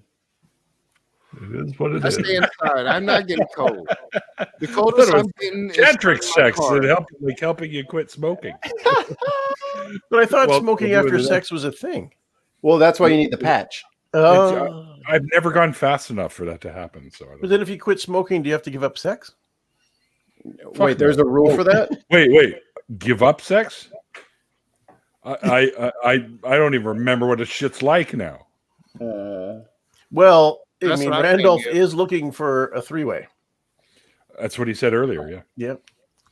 which is why I had to blurt in and go freezing. No, I'm not looking for it. I'm just asking if the others were. It's all on them. Just testing the water. Uh-huh. I think I'm with Neil. It's been so long, I don't know how to look for it. Yeah. I just keep the KY jelly people in business. Oh, there it is. There it is. Yeah. Oh, you're all luxurious. I just use Dove soap. I can't handle the burn though afterwards. So I don't know what's happening. You've lost control, Mikey. Shh. Sweet. You're gonna give him the illusion that he actually had it to begin with. I think. Are we having technical difficulties? I'm a hard determinist. No one's in control. Wait, what's the one controllers are with me in with a control. fucking Mac jacket on and an axe? I never even seen that one. There's so many. People get so uncomfortable when you talk about masturbation. Hashtag normalize masturbation. It's normal. Hashtag in Canada we call it pulling the goalie. Yeah, I mean, yanking the tank. You know, I The mean, goalie. Pulling the See, goalie. That's Yeah, new to me. we called it Ricky boxing. or in psychological terms, how incels don't become incels. I've never understood incels. Me Yeah, neither, I Mikey, me neither. Me neither. I see. I know logically that the whole issue with masturbation comes from purity culture, but it still baffles me that people take issue with such a basic thing. Me too. I know. It boggles my mind. I literally go into Christian streams sometimes talking about masturbation just to make them uncomfortable, because it's so funny. It's so funny. They've been conditioned to think it's sinful. Now, the incel stuff was okay originally. They're just people who were just not able to find a mate. And there was a woman who took pity on a lot of them and tried to help them and start a club and all that. And then where it got nasty is when the MGTOWs crossed paths with them. And then they went nuts. Before then, they were a pretty harmless group. No pun intended. Good catch. I'm masturbating right now. Phrasing. Too much I information. have literally flipped out Christians with that. Like, I went into a Christian room one time, like, I got a finger up my butt right now. And they're like, what? I'm like, clearly I don't. I mean, Was it your finger? I mean, maybe. but like, I was just like totally fucking with them. And they got so up in arms about it. And I'm like, why are you guys so like just cray about some natural shit. It's because they've got the wrong sort of stick up their butt. You know, they all act like it's like, oh, this big sinful thing, but I'll guarantee each and every fucking one of them does it. Yeah, guarantee. With What's that say? What's that old saying? Was it methinks thou doth? No. Was it 100%? Oh, no. Some percentage of men masturbate, and the other 60% about it. I know it. It's 60% of men freely admit they masturbate. The other 40% lie about it. Right. That's well, I've heard different levels of percentage. I've heard 90 and then 10. I've heard 70, 30. You know, it doesn't matter. Well, at one point, the percentage of It's asexual the people. joke. There's a certain percentage of asexual people that don't masturbate, right? Like so those people are out there. Mind you, it's it's not even necessarily all asexual people. Like plenty of asexual people do. Yeah, but there are some people who are sexuals. Yeah. Yeah, some very minute number don't actually ever masturbate. That's something you should acknowledge. But God damn it, 99.999% of us do. You know, like. Yeah, I mean, I am asexual, but that does not mean no libido. Yeah, exactly. Yeah, and now, yeah, exactly. There is some people out there that don't know. Wes, but was it 5 out of 9? Well, no, is it 9 out of 5 people don't understand math or something like that? I would be one of those. 3% of all statistics are made up. 10% of people understand binary. No, Irish. There's 10 types of people: those who understand binary and those who don't. Math to me is a different language. Like my brother gets it. Yes, I do not. Literally. I don't get it there at are, all. There are two types of people in this world: those who can extrapolate from incomplete data. Yep, that's one of my favorites. I have a shirt that says "People don't like it when sentences don't end the way they potato." How dare you? I was asked to stop wearing it at work. Really? Yeah. Pissing me off. You're pissing me off. My supervisor said, "I don't understand it." I'm like, right? I don't think it's appropriate. I'm like, because you don't understand it. And I had one person say, "Oh, it's because you're from PEI." I'm not from PEI, so it has nothing to do with that. And I just want to remind you, I work at a university, so this is what we're dealing with. Wow, definitely not in the math department. Nope. Would that be Trinity Western University by any chance? So that was the math reference. No, I do not work at Trinity Western. I feel like they're trying to communicate with us, Yeah. Rich. I would not pass the entrance requirement. Yeah, no kidding. Yeah. It would. Yeah, I don't even know. See, I want to ask people that work there if they lied on the question on the application form for employment when they said that they, profess a belief in God just to get a job. Or do they all really believe it? Do they actually? I've lied in interviews all the time. Question. They asked that fucking question. On that. Yeah, it's a large Christian private university in Canada that used to even require their students to sign a covenant, but they, in order to maintain membership in the Association for Canadian Universities, had to drop it. Yep, they got in big trouble for that. Actually, I had a. They say atheists are trying to take over the world. Seriously. Yeah. So my high school was a Christian one, and my form tutor was an atheist, but he used to go to take his mum to church for Christmas mass. So he went to church once a year. So because it was a church school, he put on his CV that he attends church regularly. I mean, if we're being honest, you know how many times I've lied on a job application? Like, I'll lie to your ass too. What you want me to say? Yeah, I did that. Double qualified. Yep, born again. How much is the pay? Definitely born again. I'm a born again capitalist. I mean Christian. Yeah, whatever. I'm born in whatever you just said. Do y'all do that? Wait. So my question would be, say somebody like Dr. Josh, right? Yeah. Who could teach that shit inside and out, answered that question. No, I don't believe in God. Would they not allow him to teach their students They won't hire him. No, the true history? No, they won't hire him. They won't hire That's him. fucking insane to me. No, but if I'm Megan gonna tear then what went and did little the hair same I thing, had left out. Yeah. Rage. This is what we call allowed discrimination of private universities. The moment an atheist were to do that, or an atheist institution, oh my fucking god! Oh no! I don't think you quite understand. If somebody at a state school here in the United States was professing in the class that a particular religion was true, they would be fired on the spot. Yes. Holy fuck! Are you kidding me? What happened?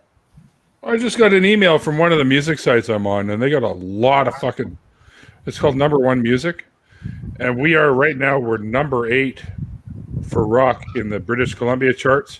We're number 36. Number 45 for all of Canada in the rock category. That's because America's all hip hop now, yo. Yeah. Took this bitch over. That's great. Did you knock Nickelback out of their spot? I don't even think they're even on this site. Nickelback spot is alone because they suck. Randolph, you got some wind noise. That's why I keep muting you. I say that because I love every Nickelback song I've ever heard. I'm just gonna say it. Okay, they have some. What was that? It was the what song you've ever heard? I mean, Picture was a great fucking song. Come on, y'all. Stop it. No, it wasn't. Come on. Stop Come it. on. You gotta go back to Leader Look at Man. not picture, photograph. No. Y'all are insane. You're insane people. You got to be joking. You're joking. Please tell me. I'm totally fucking joking. Yo, Neil, check it out. It's Nickelback. I mean, come on. Neil, check it out. What? The bullet potato. Number 6 with a bullet potato. No, I don't want Hello Fresh. Fuck off. Yeah, you do. Come get this fresh. Have you tried it? Yes, I have.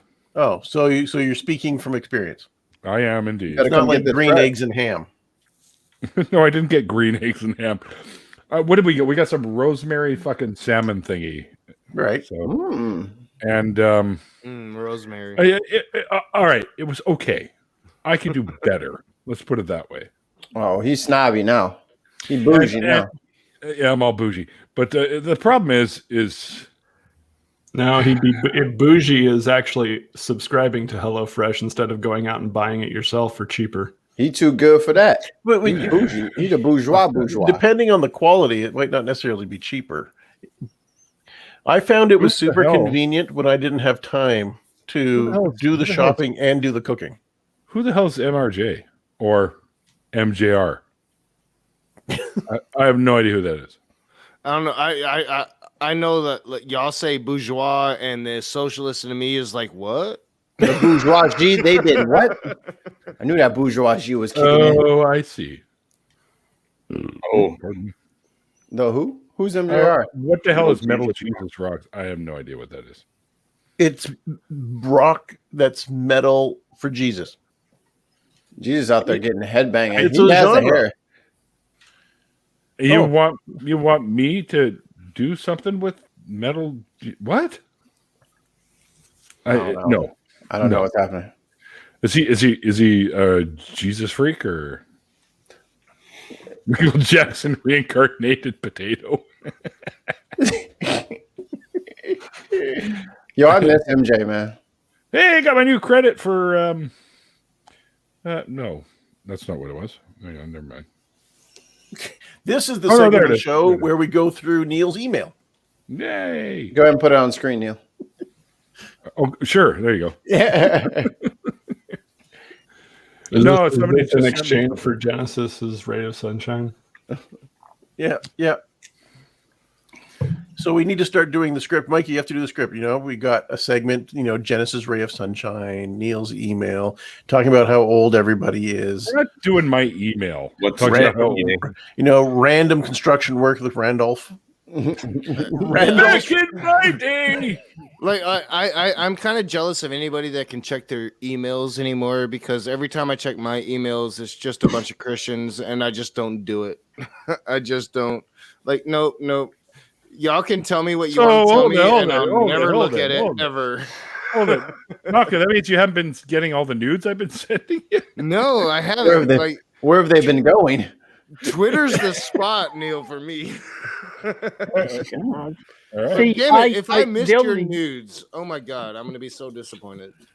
The only reason that I've not had a bunch of Christians emailing me is that none of my family know about any of the various things they really would not like. Yeah, except like my parents. So you're saying none of your family know about us? Not besides my dad. No, not really. Yeah, I've literally been branded an enemy of the faith. I'm just waiting for the Pope to do it. When that happens, I have reached my goal. I will have attained enlightenment when Matt Powell knows my name. God damn it! No, you don't want that. You don't want that. No, because he already knows my name, and I let him have it right off the hop, so he stopped bothering me. I'm gonna be meeting Matt Powell for the 4th time soon. For the 4th time. God, so you're a glutton for punishment. That's what I was just gonna say. He's back in Michigan now, so I have to ask the question: did his wife divorce him, or did she move to Michigan? Which makes no logical sense whatsoever. On purpose? Yeah, I mean, that just doesn't make sense to me. Are those the only two possibilities? Have we ruled out that she never really existed? That could be it. That's what everyone says about my fiance. They say she's imaginary because she won't come on stream. Randall? We've seen her in the chat. What are you doing? He is stapling the Tyvek to the wall.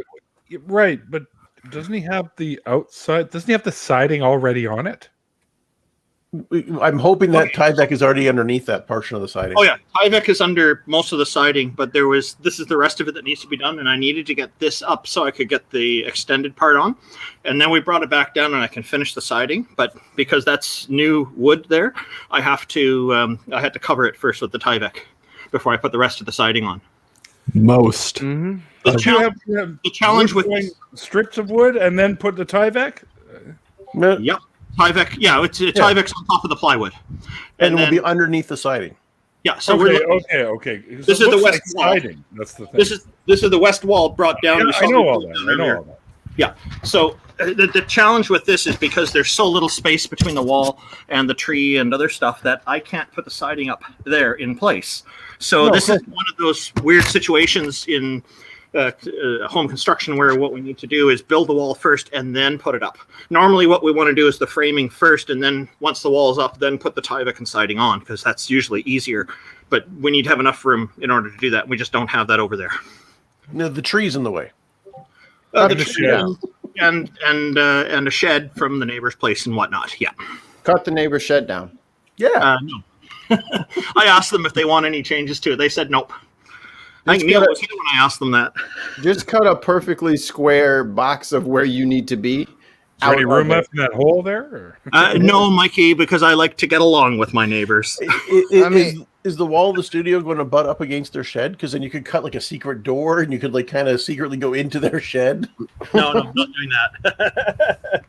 I'll do it. No, you won't. No, Brian Randolph is not coming to build your house. No, somebody wants me to build a house. Wow. Yeah, I know, because you're off to hire somebody who does that for a living. Yeah.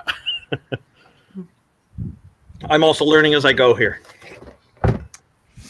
When is the wall going back up? It's basically once I get the Tyvek done here and get the rest of the siding on, then I need to schedule it with my neighbors coming over and when Neil can come over, because I want Neil up here for that momentous occasion. To hold the camera. Something like that. Yep. So I won't even be in the shot, so who gives a shit, right? No, yeah, I'll come hold the camera for you guys.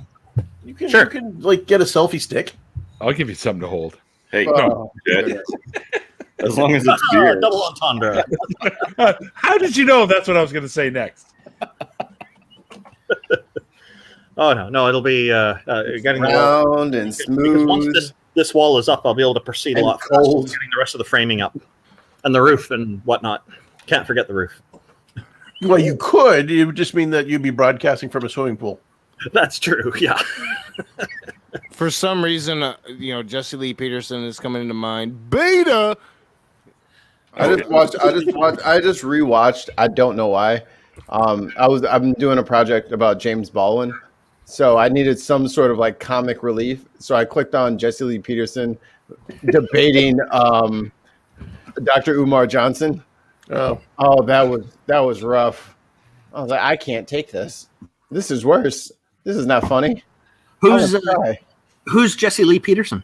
You don't want to know. Oh my God, Randolph. No, don't ever look it up. Ever. Worst thing that could ever happen. Never. I will follow your advice. Thank you. Never. If you want to keep that hair on your head, do not watch Yes. that man talk. Oh, You sure. will be ripping it out in clumps. so this is the segment of the show where we talk about internet personalities you want to avoid. So the Vin podcast is on Dave every Morgan. Thursday. That would be the rage. I don't blame you. All right, you guys, I'm going to go for a smoke break. So Yeah. All right. Bye, Neil. We won't be talking about you. it's okay. I'll be in the chat. We won't be. We'll be talking about watching Randolph staple a Tyvek in his bare feet. Watching him staple his foot to the wall. That's what I was afraid of. Keep that 911 handy, guys. Little bloody footprints is not going to help the lack of criminal case against him. At least there'll be blood evidence behind.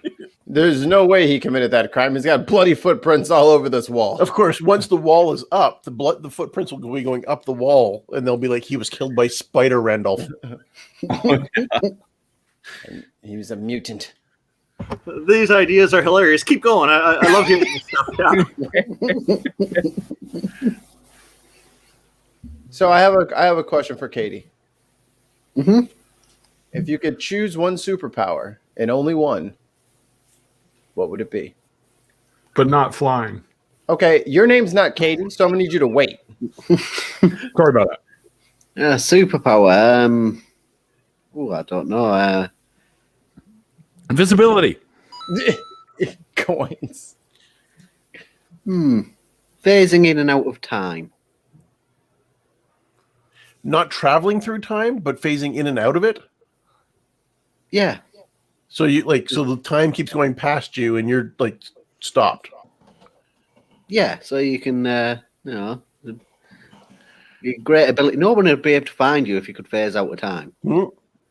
That's true. They could find where you are, but just not when you are. Yeah. Yeah. Aha, Katie, we have. Oh, never mind. Elsewhen with Katie. Have you read Dirt Gently? No. Oh, yeah. In the first one, there's a time traveling toilet. I need one of those. Excellent. I could definitely use that in my life. All right, Dave, what about you? Oh, Any superpower? Yeah, I mean, time travel's a good one, but invisibility is a nice second. Always invisible or on and off invisible? Yeah, it would have to be selectively invisible. Does it turn Or your you know clothes? what? Does I it think turn your clothes invisible? Better than invisibility is the chameleon, like the X-Men person who changes from person to person to person. Oh, Mystique? Mystique. I was about to say, does it have to be like because if you go invisible but you got clothes on, you got a Hollow Man situation where next thing you know, you're Kevin Bacon running around a lab slamming dogs up against the cage. It's not a good look. One of the problems with being able to phase in and out of time is once you're frozen in time, do you continue to move with the planet or does the planet leave you behind? That would be very inconvenient. and then you phase back in, and the Earth is over there. Yeah, it's a bit like the man with the exploding head. One-time trick. Well, I would say my superpower would be. You're not. Hold on. You're not next. We're going in an order here. Well, God damn it, this is relevant. Let him talk. All right. He made a good point. I spoke of it earlier, Muad'Dib, right? So Muad'Dib could see all the possible lines of future. Why would you want to phase in and out of time when you could be the master of time, understand the different lines of future, jump across them all, and figure out the best one? Yeah, why? Answer him, Randolph.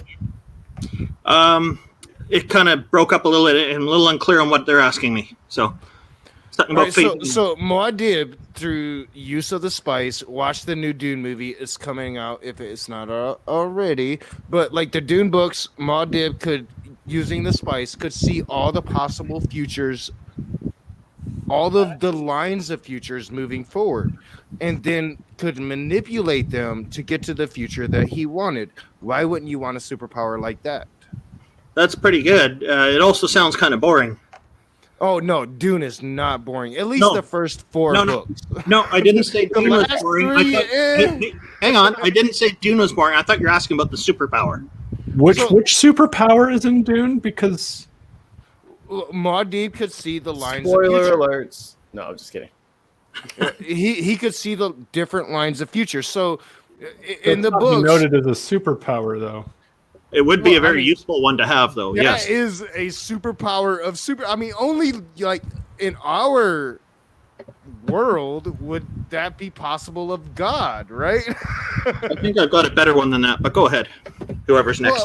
What I'm saying though is that he was trying to avoid a jihad, which in the books, if you read the books, he never avoided. But if you had that power, if you could see every line of future and actually dance among them to try to create the best future for humanity, that is the ultimate superpower. Sounds like too much work. Yeah. Oh, it's a lot of work, yo. But superpowers shouldn't be easy. Yeah, that's why they're superpowers. Yeah. What are you talking about? Rage, an unrelated question. Y'all are libtards. I'm just saying. No, I've got something better than that, man. Hold on, QG. You get one superpower. Would it be? The ability to manipulate the intrinsic factor like Dr. Manhattan. Damn, that's good. That's weak. That's like you don't want to talk about something. I wish I had an ultimate day planner so I could just avoid shit I don't want to do. Shut up. Need to read more. Yeah, I just want like the perfect schedule. Like, get out of here. I hate you, Mikey. I fucking hate you. Yo, let me get one of them Palm Pilots with the calendar in it. Yeah. The two-way with the calendar? Yeah. But do you want to divulge a little more there, QG? Well, I mean, if you've seen The Watchmen, when Dr. Osterman, learns how to recombine himself on a atomic level, he completely takes control of everything. Like, time, space, matter, energy. He can control all of it. He can teleport. He can go forwards and backwards in time. He can create life. He can vaporize matter. Like the theory was that the intrinsic factor is what combined all the known forces in the universe, and he can control it. So, like string theory, right? Intrinsic, the intrinsic force is not actually real yet. Like it's a hypothetical, but I mean the unified theory of all the different forces, electromagnetism and strong and weak nuclear forces and everything. This is what they proposed, and then when he was obliterated in that test chamber, but somehow learned to build himself a body from scratch, he suddenly became the most powerful being in the universe. Still blue, though. Yes, still blue. But he can control that too. Like, if you've seen the television show, he changed his look. He changed his blueness. My HBO Go week trial expired. I'm gonna have to I'm gonna have to go back in. It's an interesting follow-up. I didn't get HBO Max now. Yeah. Oh, okay. Yeah, I didn't get to finish it. I saw the first 2 episodes, and they were like, "Yeah, I'm gonna need that $599 a month." I was like, "Yo, dude, I had to work. I meant to watch more, but I had to work." It's a lot cheaper now, and they have new movies on there. That's kind of worth it. I mean, I like it better than Netflix. I'll put it that way. Netflix has been missing lately. I just saw in the chat tons said being blue and letting it all hang out. QG superpower. Back on my shelf, there's not one but 2 ticks. So when it comes to being big and blue, that's kind of my shtick. That's your gimmick. That's my gimmick. All right, Sam. What's your superpower? And what super do you want? And what it be? Really cheesy, but teleportation, because trying to maintain multiple LDRs is a nightmare. Time zones fucking suck. Seriously. Teleportation is a good power. Yeah. All right, Randolph, you're up, because I'm going to skip me. I'll go last. I'll take the power of Q from Star Trek. Ooh, you I like them. suck. Nah, Randolph. you getting shitted on, Rage. Everybody got better answers than you. No, like, this is bullshit. You, man. Yo, he was like, yo, I want. He was like, yo, I got this cool power. Work smarter, my friend. He was like, yo, I got this cool power, and QG's like, Dr. Manhattan power. Well, He's like, I do fuck. remind you. And then Sam's you like, did- teleport for all my hoes. He's like, fuck. I'm just gonna remind And then you ran all, off. Q did take a slave, right? Oh, so now you're gonna just? Oh, okay, I see it. But I didn't say I would be. I'm just gonna remind you. I wouldn't be that Q. I would still be myself, like everybody else here would. I presumably still be themselves. Tell him, Randolph. What's up? God damn, that's a good answer, Randolph. I can't lie. You can change your answer. Nope. No, You're I locked will in not. forever. You're locked will in forever. What use is his superpower if he's locked into it?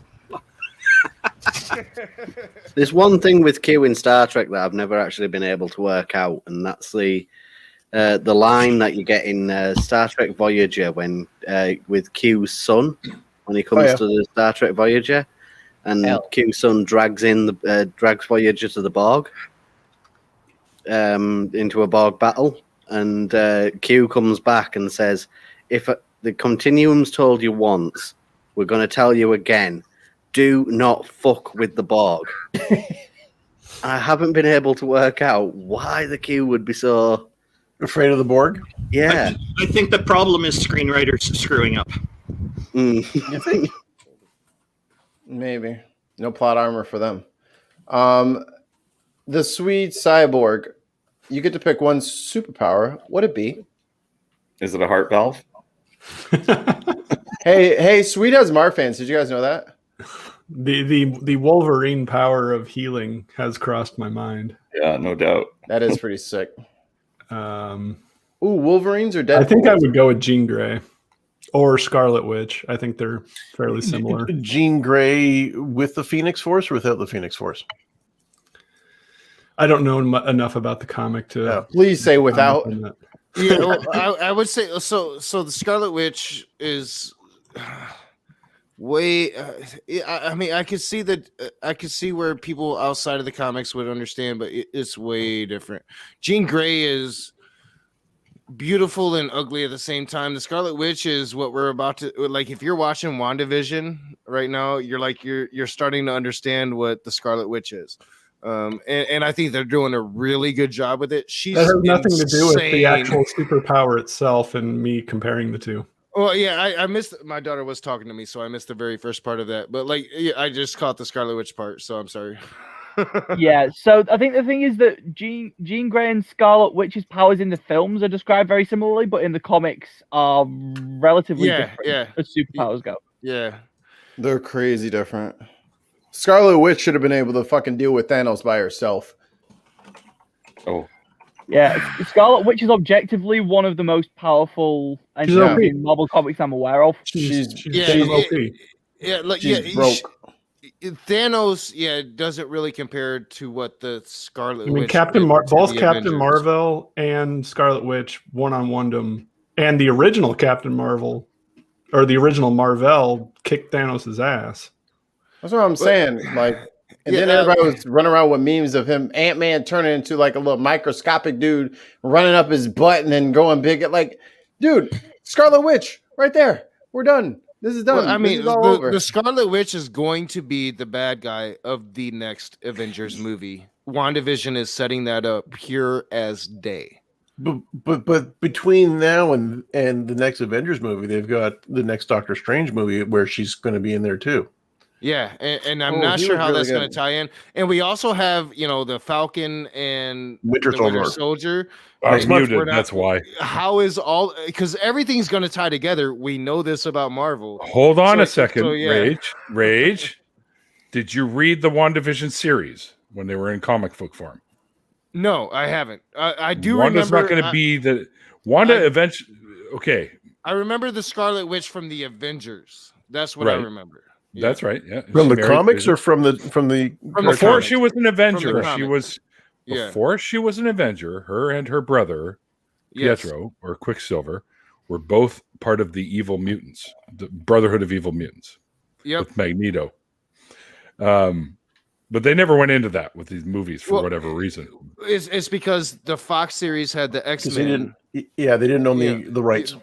Yeah, so now supposedly those things are going to start being mixed together, and we even maybe possibly are going to have a Hugh Jackman Deadpool movie, maybe possibly. That would be hilarious. They're talking Maybe about possibly. it. They're talking about Yeah. it. Isn't Ryan Reynolds Canadian? Yep. From Yeah, Vancouver. It's from Vancouver. And what's his face? Oh yeah, Burnaby. Logan, the character, is from BC too, right? He was Well, he- retconned. He was Australian. Well, he was. Technically, he's Albertan. Yeah, he was Well, found. well, he was found at the base all of Mount Logan, which is why he So- was called Logan, and he was incorporated into the Canadian Special Super Powered Forces as Weapon X. I am a Wolverine nut. So according to the actual Also lore, part of Alpha Flight briefly. Yep. Logan was born in Australia. He was an Australian.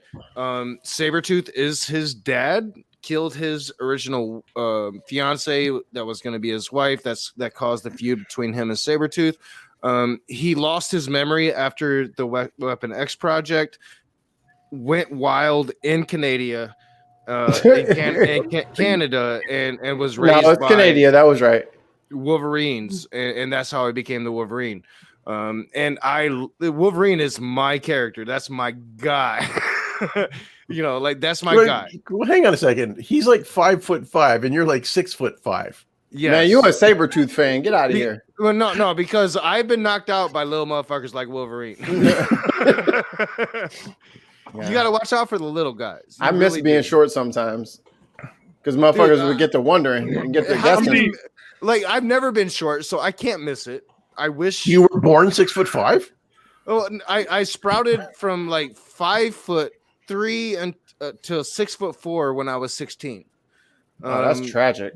Yeah, I mean, This I is somebody's grew. room in Texas right now, where it's so cold there. Oh, that's That's terrible. what I'm saying. That's infrastructure. That's Texas being off the grid. Yeah. right there. And why is there so I much feel for moisture in the air that it's now freezing into icicles from That's a ceiling fan? That's a frozen pipe.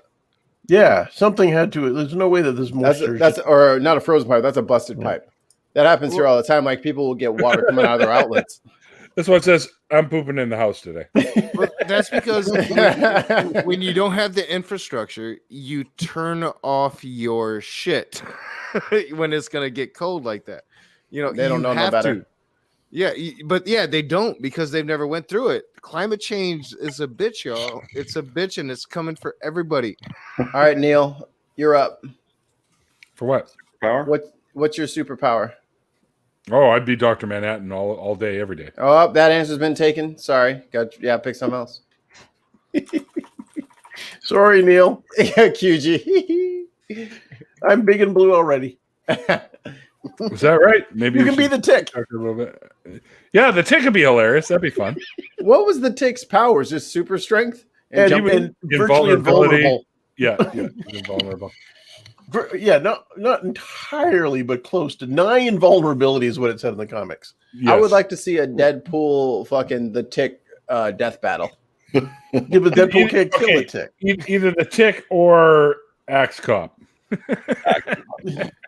Oh, Lobo. Lobo, yeah, but he's not really a superhero. Yeah, okay, I'll go Lobo. Yeah, and What's he's his- I mean, what's he's not he- completely invulnerable, but he's close to it. Oh no, What is- they made him invulnerable because the original power of his was every drop of blood that spilled turned into another Lobo.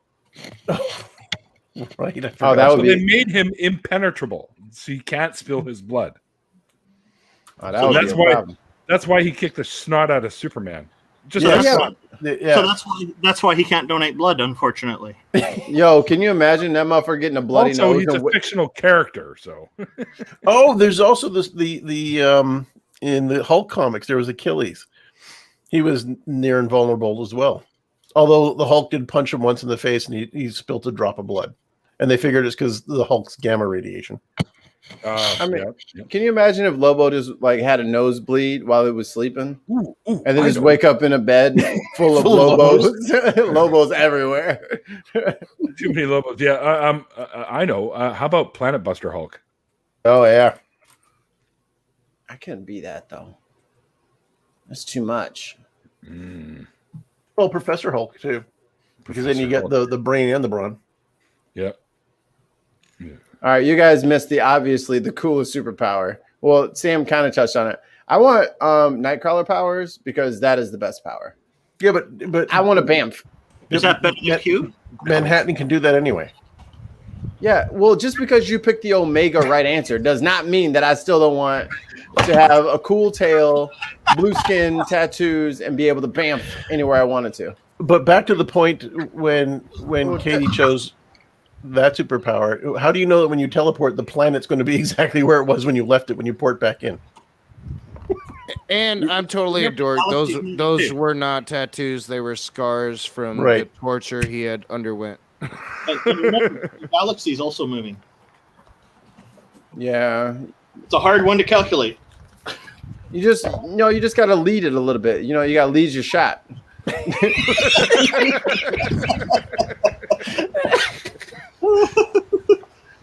That ain't no thing. Well, you gotta be really bored to do this in the snow. That's Oh. pretty Hey, good though. I've done stuff like that. Yeah. But that's called crop circles. And I was actually bored, so you're right, Neil. That's like it's 11:30 here, and I'm like, I could go outside and do that right now. You should totally do that and make a live stream of it. I And know, do right? it while you're holding on to a beer. If I still drank, I would, but I'd totally smoke a blunt doing that shit. You know? That's fine too. I think this fits really well with what we're talking about here. Okay. Here's the thing.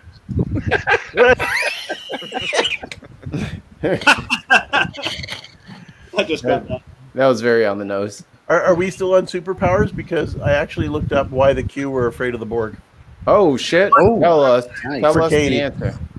So apparently they're not afraid of the Borg, but they're afraid of provoking the Borg to wipe out the entire universe. Because although the Q can't be harmed by them, apparently, in fact, they can't even assimilate the Q. The Q would be entirely unaffected by anything the Borg do, but they wouldn't want to be responsible for wiping out all the other life by provoking the Borg. Can the Q not stop the Borg? I guess they probably could have, but apparently the Q continuum is just leaving the Borg be. Just don't provoke the Borg. Well, maybe in a future Actually- Star Trek episode, there's going to be some discovery about how the Borg is actually a school project of young Qs.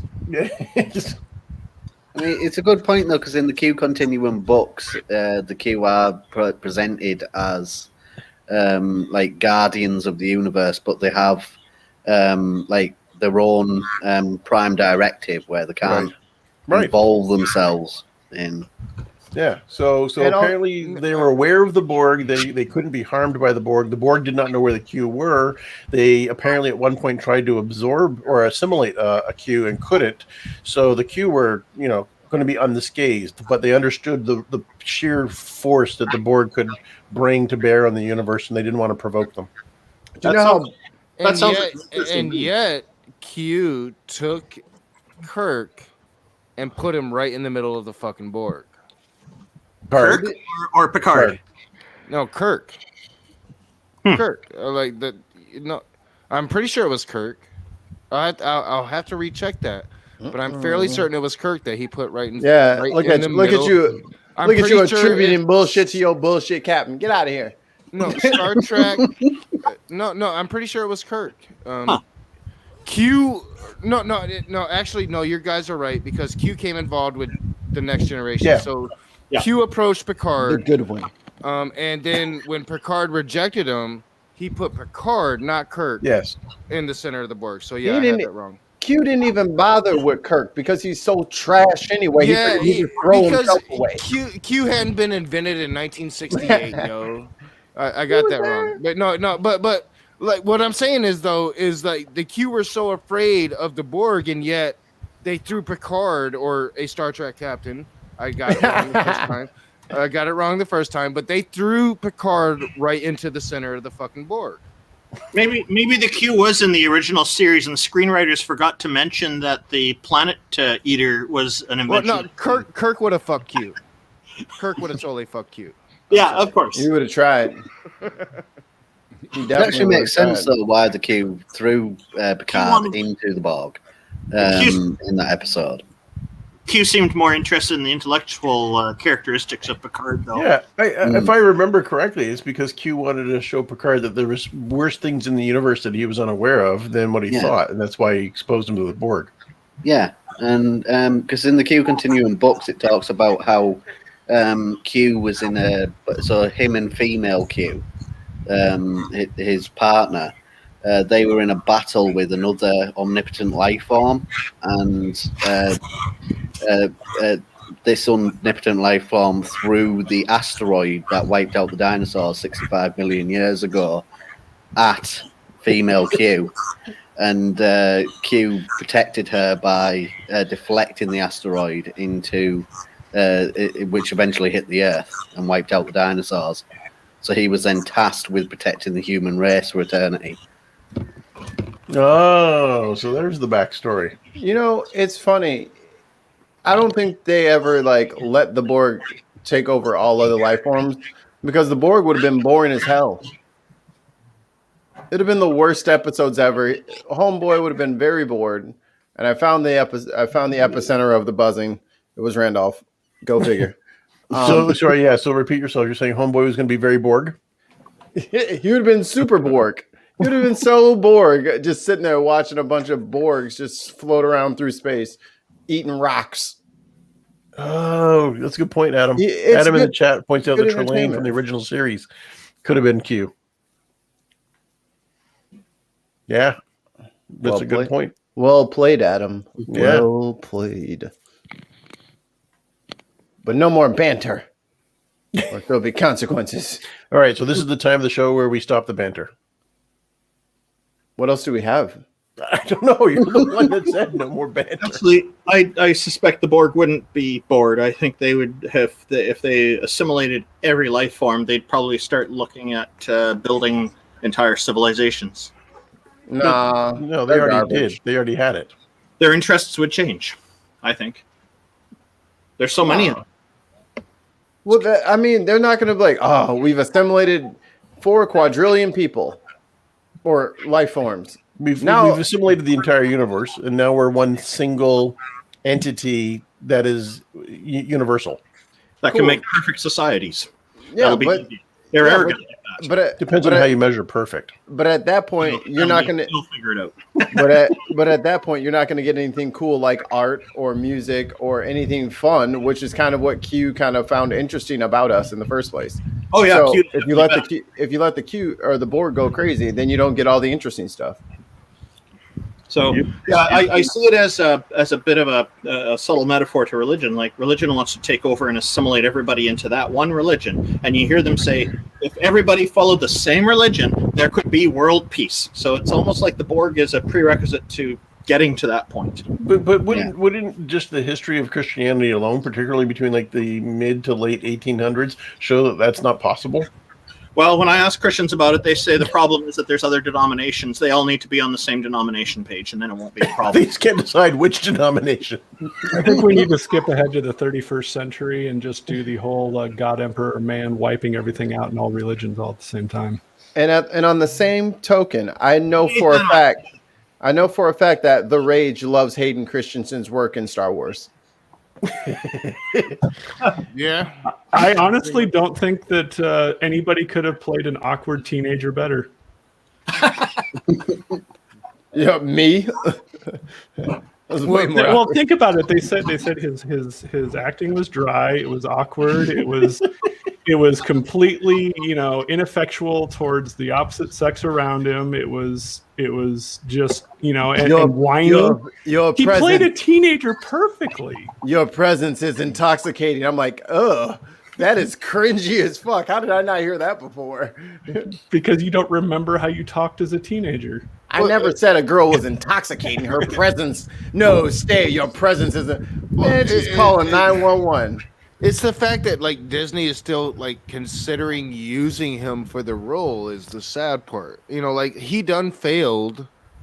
Move on. Yeah. Move on. The little boy wasn't much better. No. But I don't know if they were necessarily going for like super compelling acting at that point.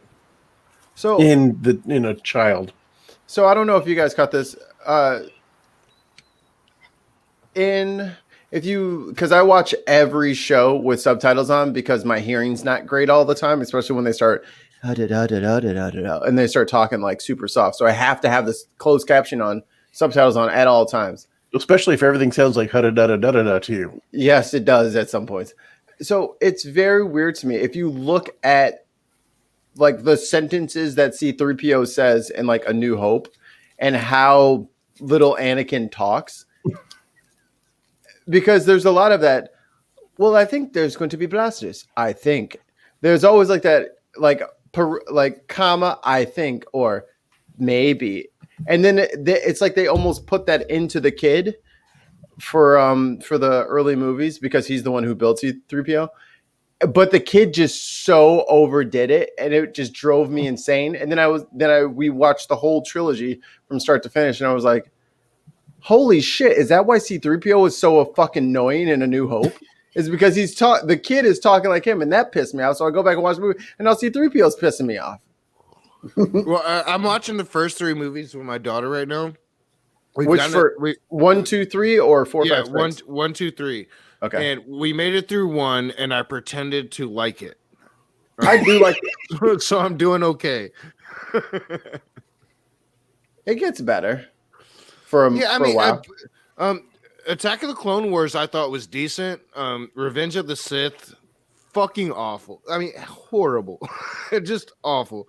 But that was me watching it. So like when I actually get to it, it'll be like maybe the second time I've ever watched it. So maybe I'll have a different opinion. First time I ever watched it, I fucking hated it. I thought it was awful. I loved it, but I was very young. It looks like Randall's getting ready to bury another body. Like the first movie I ever watched as a child going to the theaters was the third original Star Wars. What was it? Like the Revenge of the that's the third. Return of the Jedi. Return of the Jedi. That's the first movie I ever went to the movie theaters and actually watched. So yeah, I was disappointed by the first 3 movies. The last 3 movies shouldn't be considered Star Wars movies, in my opinion. So I don't even consider them. Ooh, that's a good around the horn question. What was the first movie you saw in theaters? Ghostbusters. Oh man, I saw that on HBO. First Katie. Was called Katie. Monster. That was about Bigfoot. I can't actually remember. It's been bloody years since I've been to the theatre. Mine was Lion King, 95.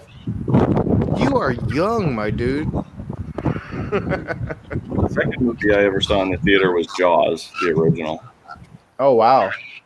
That was HBO for me too. Fuck HBO. I think Ghostbusters was first for me as well. All right, we got the whistling winds of BC. I got to mute you again. QG, do you remember? I'm trying to remember. I know it was either actually Star Wars or it was the Pink Panther, but like the live action Pink Panther about the diamond that's stolen, where the Pink Panther is the diamond. But I'm trying to figure out what year that was. Was that the Steve Martin Pink Panther? No, it wasn't Steve Martin. The British that was a remake. 68, no, 68, 76. Pink Panther Strikes Again. Yeah. So that would. Oh no, the Revenge of the Pink Panther was 78. Okay, so it was one of those two. It was either Star Wars or Revenge of the Pink Panther. I saw both of the Pink Panthers at the same theater, the Dolphin Theater in Burnaby, there, just off Hastings and Willingdon. Yeah, I went to see Star Wars with my uncle and the Pink Panther with my dad. All right, you two chat. You chat can get in here. Neil, what about you? What was the first movie you saw in the theaters? First movie? Dude, that's a long time ago. We're digging deep. Yeah, it must have been mid-70s. Because you got to remember that first time you got the popcorn, you got to sit in the seat. It's really happening. There's like some bullshit ass music coming up. I have no idea. No fucking clue. See, I went to movies all the time as a kid. As a matter of fact, they knew me by name at the theater because I was there like fucking 5 days a week to seeing something over and over again too. White privilege. So, well, Oh, Latchkey kid. I kid. I was a kid, so I didn't even know what the hell white privilege was at the time. But Like, fuck all that shit. I'm watching Ghostbusters, which I'll talk about. I'm No, like, we didn't go to the movies much. Like, this was like our dad's like fucking excuse. Like, this is how I love you. No, I would have to say it was probably okay. It was probably a Disney movie that my mom took me to. So I'm going to say it was either the original run of Robin Hood, the Disney version, our animated Robin Hood, or the Jungle Book. One of those two, probably. Dude, if your answer is the Jungle Book, that is the coolest answer ever. That's like the best Disney movie ever. And y'all can fight me about it all you want. The No, original the animated Jungle. version of the Jungle Book was the shit. It is the best movie. Yeah. It's just you rewatch it. You'll watch it twice on accident. Not the Bare live version, the animated version. necessities. I never liked the Jungle Book, so I'm with Rage on this one. Oh, see. What? See. Rage liked it. But no, I love the cartoon. I don't like the live one. Right. Yeah, I'm talking about cartoon. Well, the live one was all right, but the Yeah. cartoon was much better. Isn't that Tony Jaa in that? Like a young Tony Jaa? Who's the actor? maybe. Let me. So the original animated Jungle Book came out in 67. Neil, you would have been one. Mm-hmm. He was in the theater watching that shit. He had a bottle and a bib on. I just know that it's one of the first movies I saw in the theater, so they probably just What was in the A bottle? Sunday matinee. but he only saw the first half of it because halfway through the movie he said, "Anyways, guys," and got up. I still had 45 minutes, so it was okay. Speaking of which, it's getting on to 8:45 here for me, and I only got 2.5 hours sleep last night. So, Ooh, geez. Well, then you should have gone to bed earlier. I should have. Yeah, I should have, but I did and couldn't sleep. I also did not go to bed soon enough because I was on Twitter talking about pancakes with Mighty Mouse, forgetting that, of course, they're on the other side of the planet. And then all of a sudden I had a craving for like pancakes at 1 a.m. I was bored during the previews. I personally, I'm playing a lot of World of Warcraft now because I don't want to be online because people piss me off. Fucking So, noisy. I You would don't want love- to be online because people piss you off, so you're playing an MMORPG. Yes, That'll because- help. Yeah, because like I can kill people in those instances, you know. Well, you're playing Horde then. Yes, I am always Horde. Yes, always. You know, I like Quiet Gorilla's comment about just talking with Mighty Mouse so casually about pancakes. If you said that 20 years ago or 25 years ago, people would be like, "What are you talking about?" Now it's so casual and easy. Jesus Christ, Superstar, good one, tons. I saw the double feature of the Poseidon Adventure and Towering Inferno. Oh yeah. Me too. I saw that in the theater as well. Saw that with my mom. Little Jungle Book clarification: the guy who played Mowgli in the live action one was Jason Scott Lee, and he also played Bruce Lee in Dragon: The Bruce Lee Story. Really? Wow, cool. Really? Same dude. Nice. One of Bruce Lee's. Rage was kids, talking right? about killing people on Warcraft to avoid the internet. Yeah, that's. I'm about to do that as soon as the stream ends. Hold on, Are he you, was. are you Well, playing in Shadowlands? You're gonna watch the earlier stream, though. I thought the conversion stream. Hold on 1 second. He was also in Back to the Future Part 2. What? Mowgli was in Back to the Future Part 2. The actor that played Mowgli. Yeah. His name was Whitey in Back to the Future Part 2. That's Mowgli. In the live-action Jungle Book. Yeah. The one that came out just recently. The one that came out just recently. 94. Played by Neil Sethi. No. The one from 94. What are y'all talking about? Oh, you're talking about the super crazy animated one. No. The one 94. The Jungle Book 94? Yeah. Did y'all not see that? No, I saw Back to the Future 2, though. I don't remember any Asian dudes. The 1994 version. Jason Scott Lee, right. Okay, let me pull up the movie poster. It might ring a bell. Jason Scott Lee, that name sounds familiar. He played Bruce Lee in the Bruce Lee story. Yeah, Right. but you're not Bruce Lee, though. But there was a movie about him. I saw the movie. It was decent. Yeah. This, you remember this? Huh.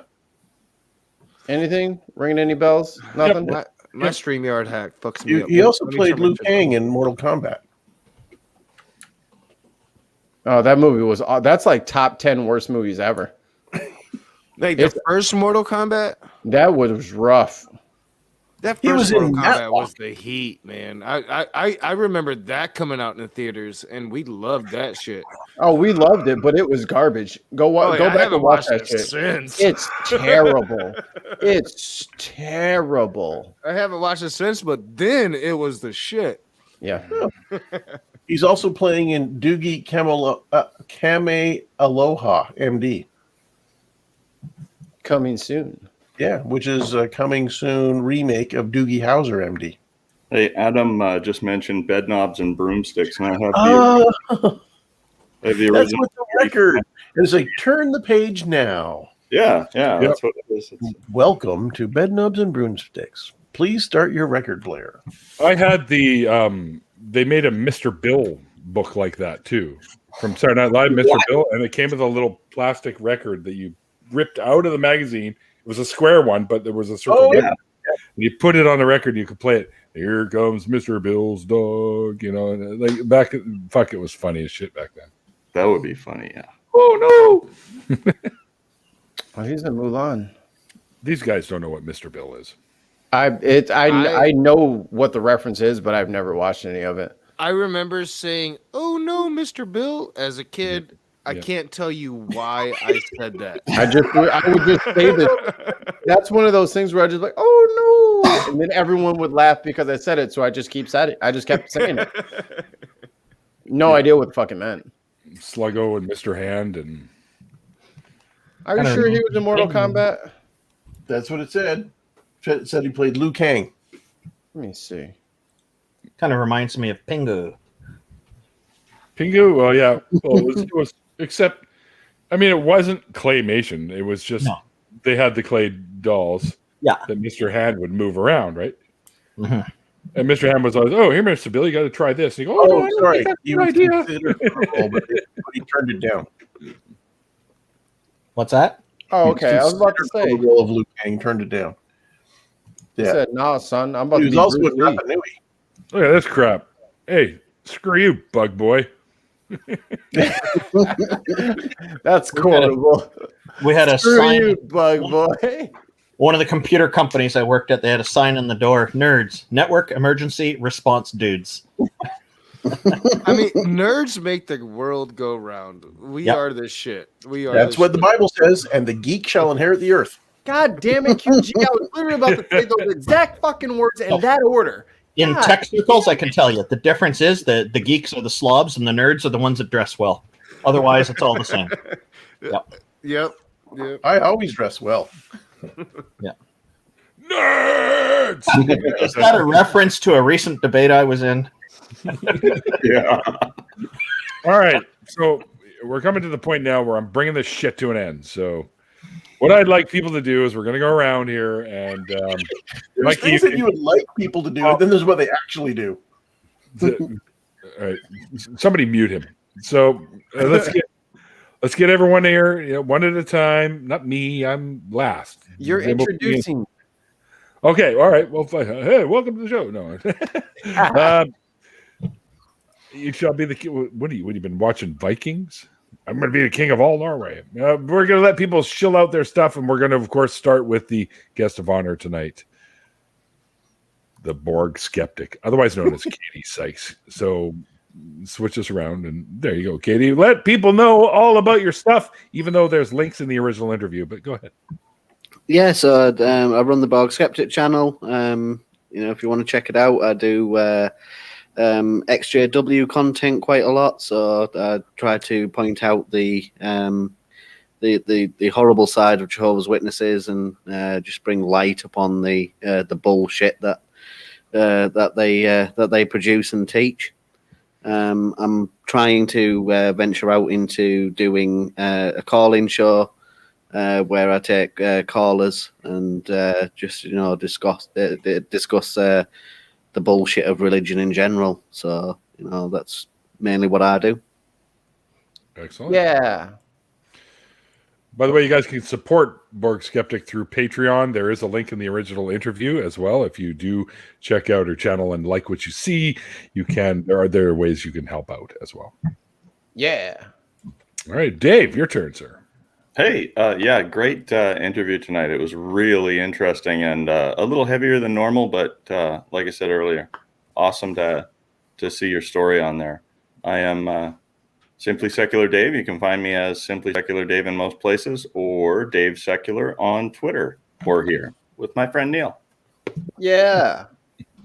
Oh, suddenly we're friends. Next up, we have we've got Neil. Blood hippie.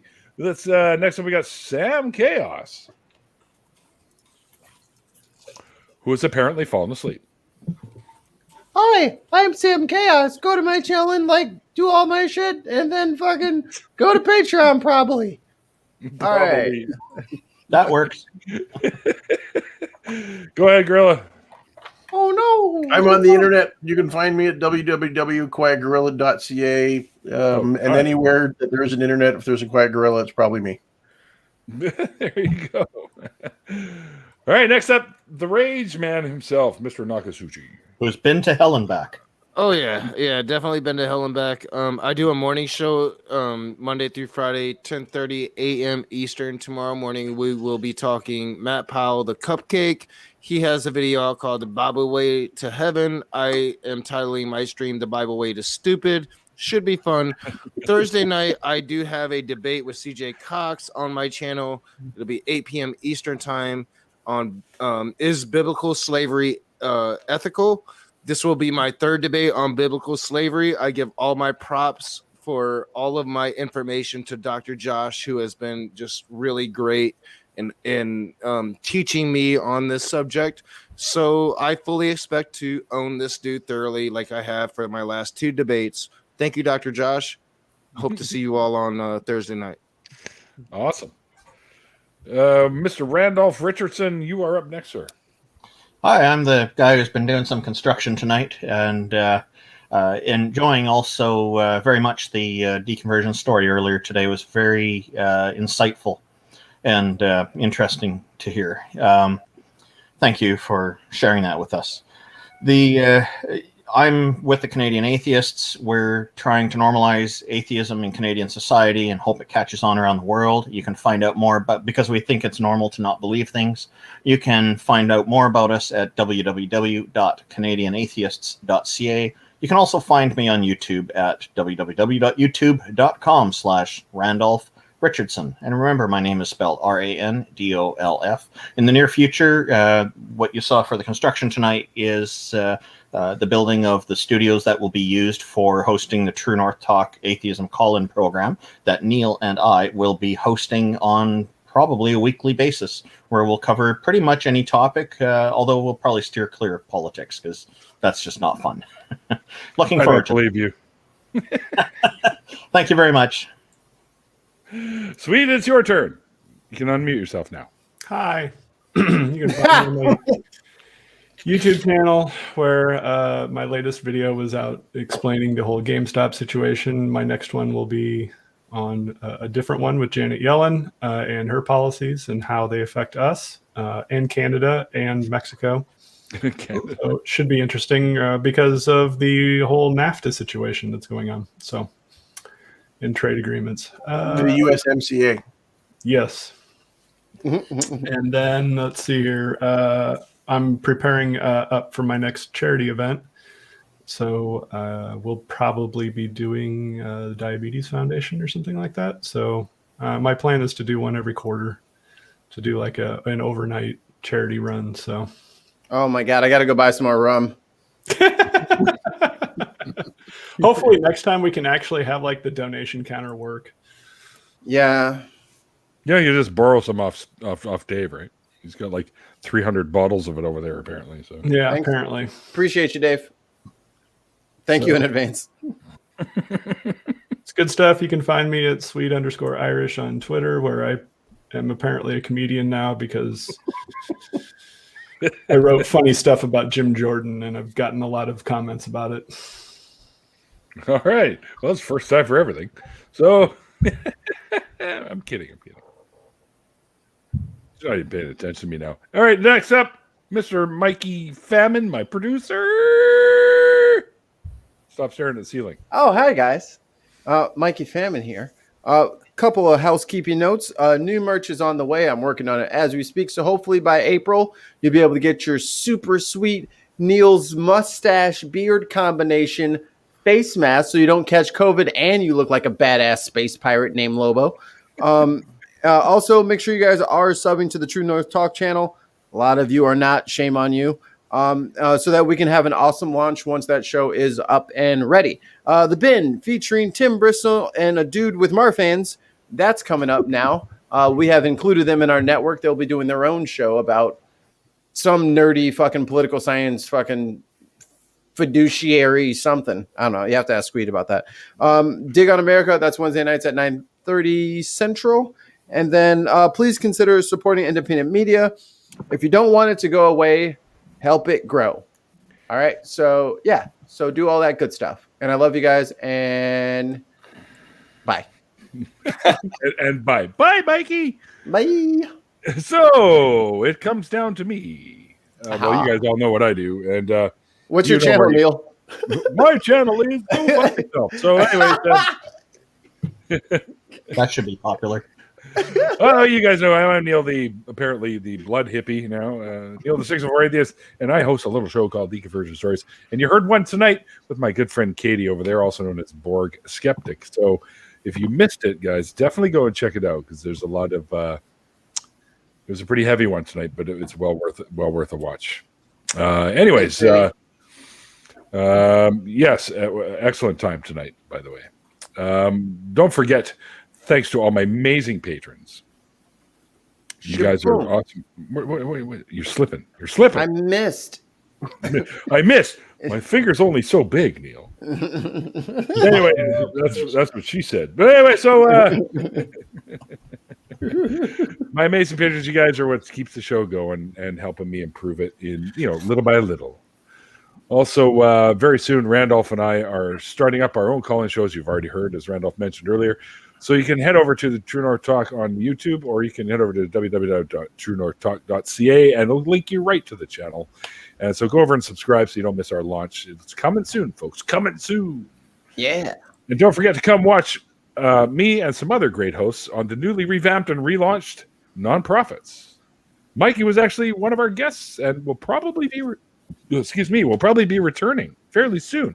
It's always on Sunday at 3 p.m. Central between Talk Heathen and the Atheist Experience. So head over and subscribe so you don't miss any of those ones. They're actually really, really good. So, and the last Saturday of every month, myself and Andy and Seamus at 2 p.m. Pacific time do a little show called Atheists Drinking Out Loud, where we have a little fun and we make fun of stuff. And it's over on Andy's channel, which is called Laughing in Disbelief. So head on over there and sub to Andy as well, so you don't miss the last Saturday of every month when we get together and have a little fun. We haven't decided on who our guest is going to be for the upcoming show, but you never know when we might come and knocking. Ooh. Exactly. So I want to thank everyone in the chat for hanging out with us tonight. If you were there for the interview, thank you for hanging out with us for the interview tonight. Katie, once again, you're amazing tonight. Really enjoyed having you on. It's time to shave Luminous. How do you shave a Luminous? Shave two Luminous. It's a reference to the guy shaving Valerian. Oh, yes. Yeah, I don't know if you guys saw that, but some dude made a video shaving to one of my songs called Tango, the one that you hear in the intro and outro when I go, which is pretty funny. He did two versions. One's in that 360 angle, so you can actually look around the guy's bathroom if you want. I don't know why. It's so weird. I know, it's bizarre, but it's so weird. Anyway. All right, so thanks again, all you guys, for hanging out. I hope you guys had a good time. And until next time, guys, like I always say, at the end of the after parties, like the late, great Carl Sagan once said, extraordinary claims require extraordinary evidence. And we'll see you guys next time.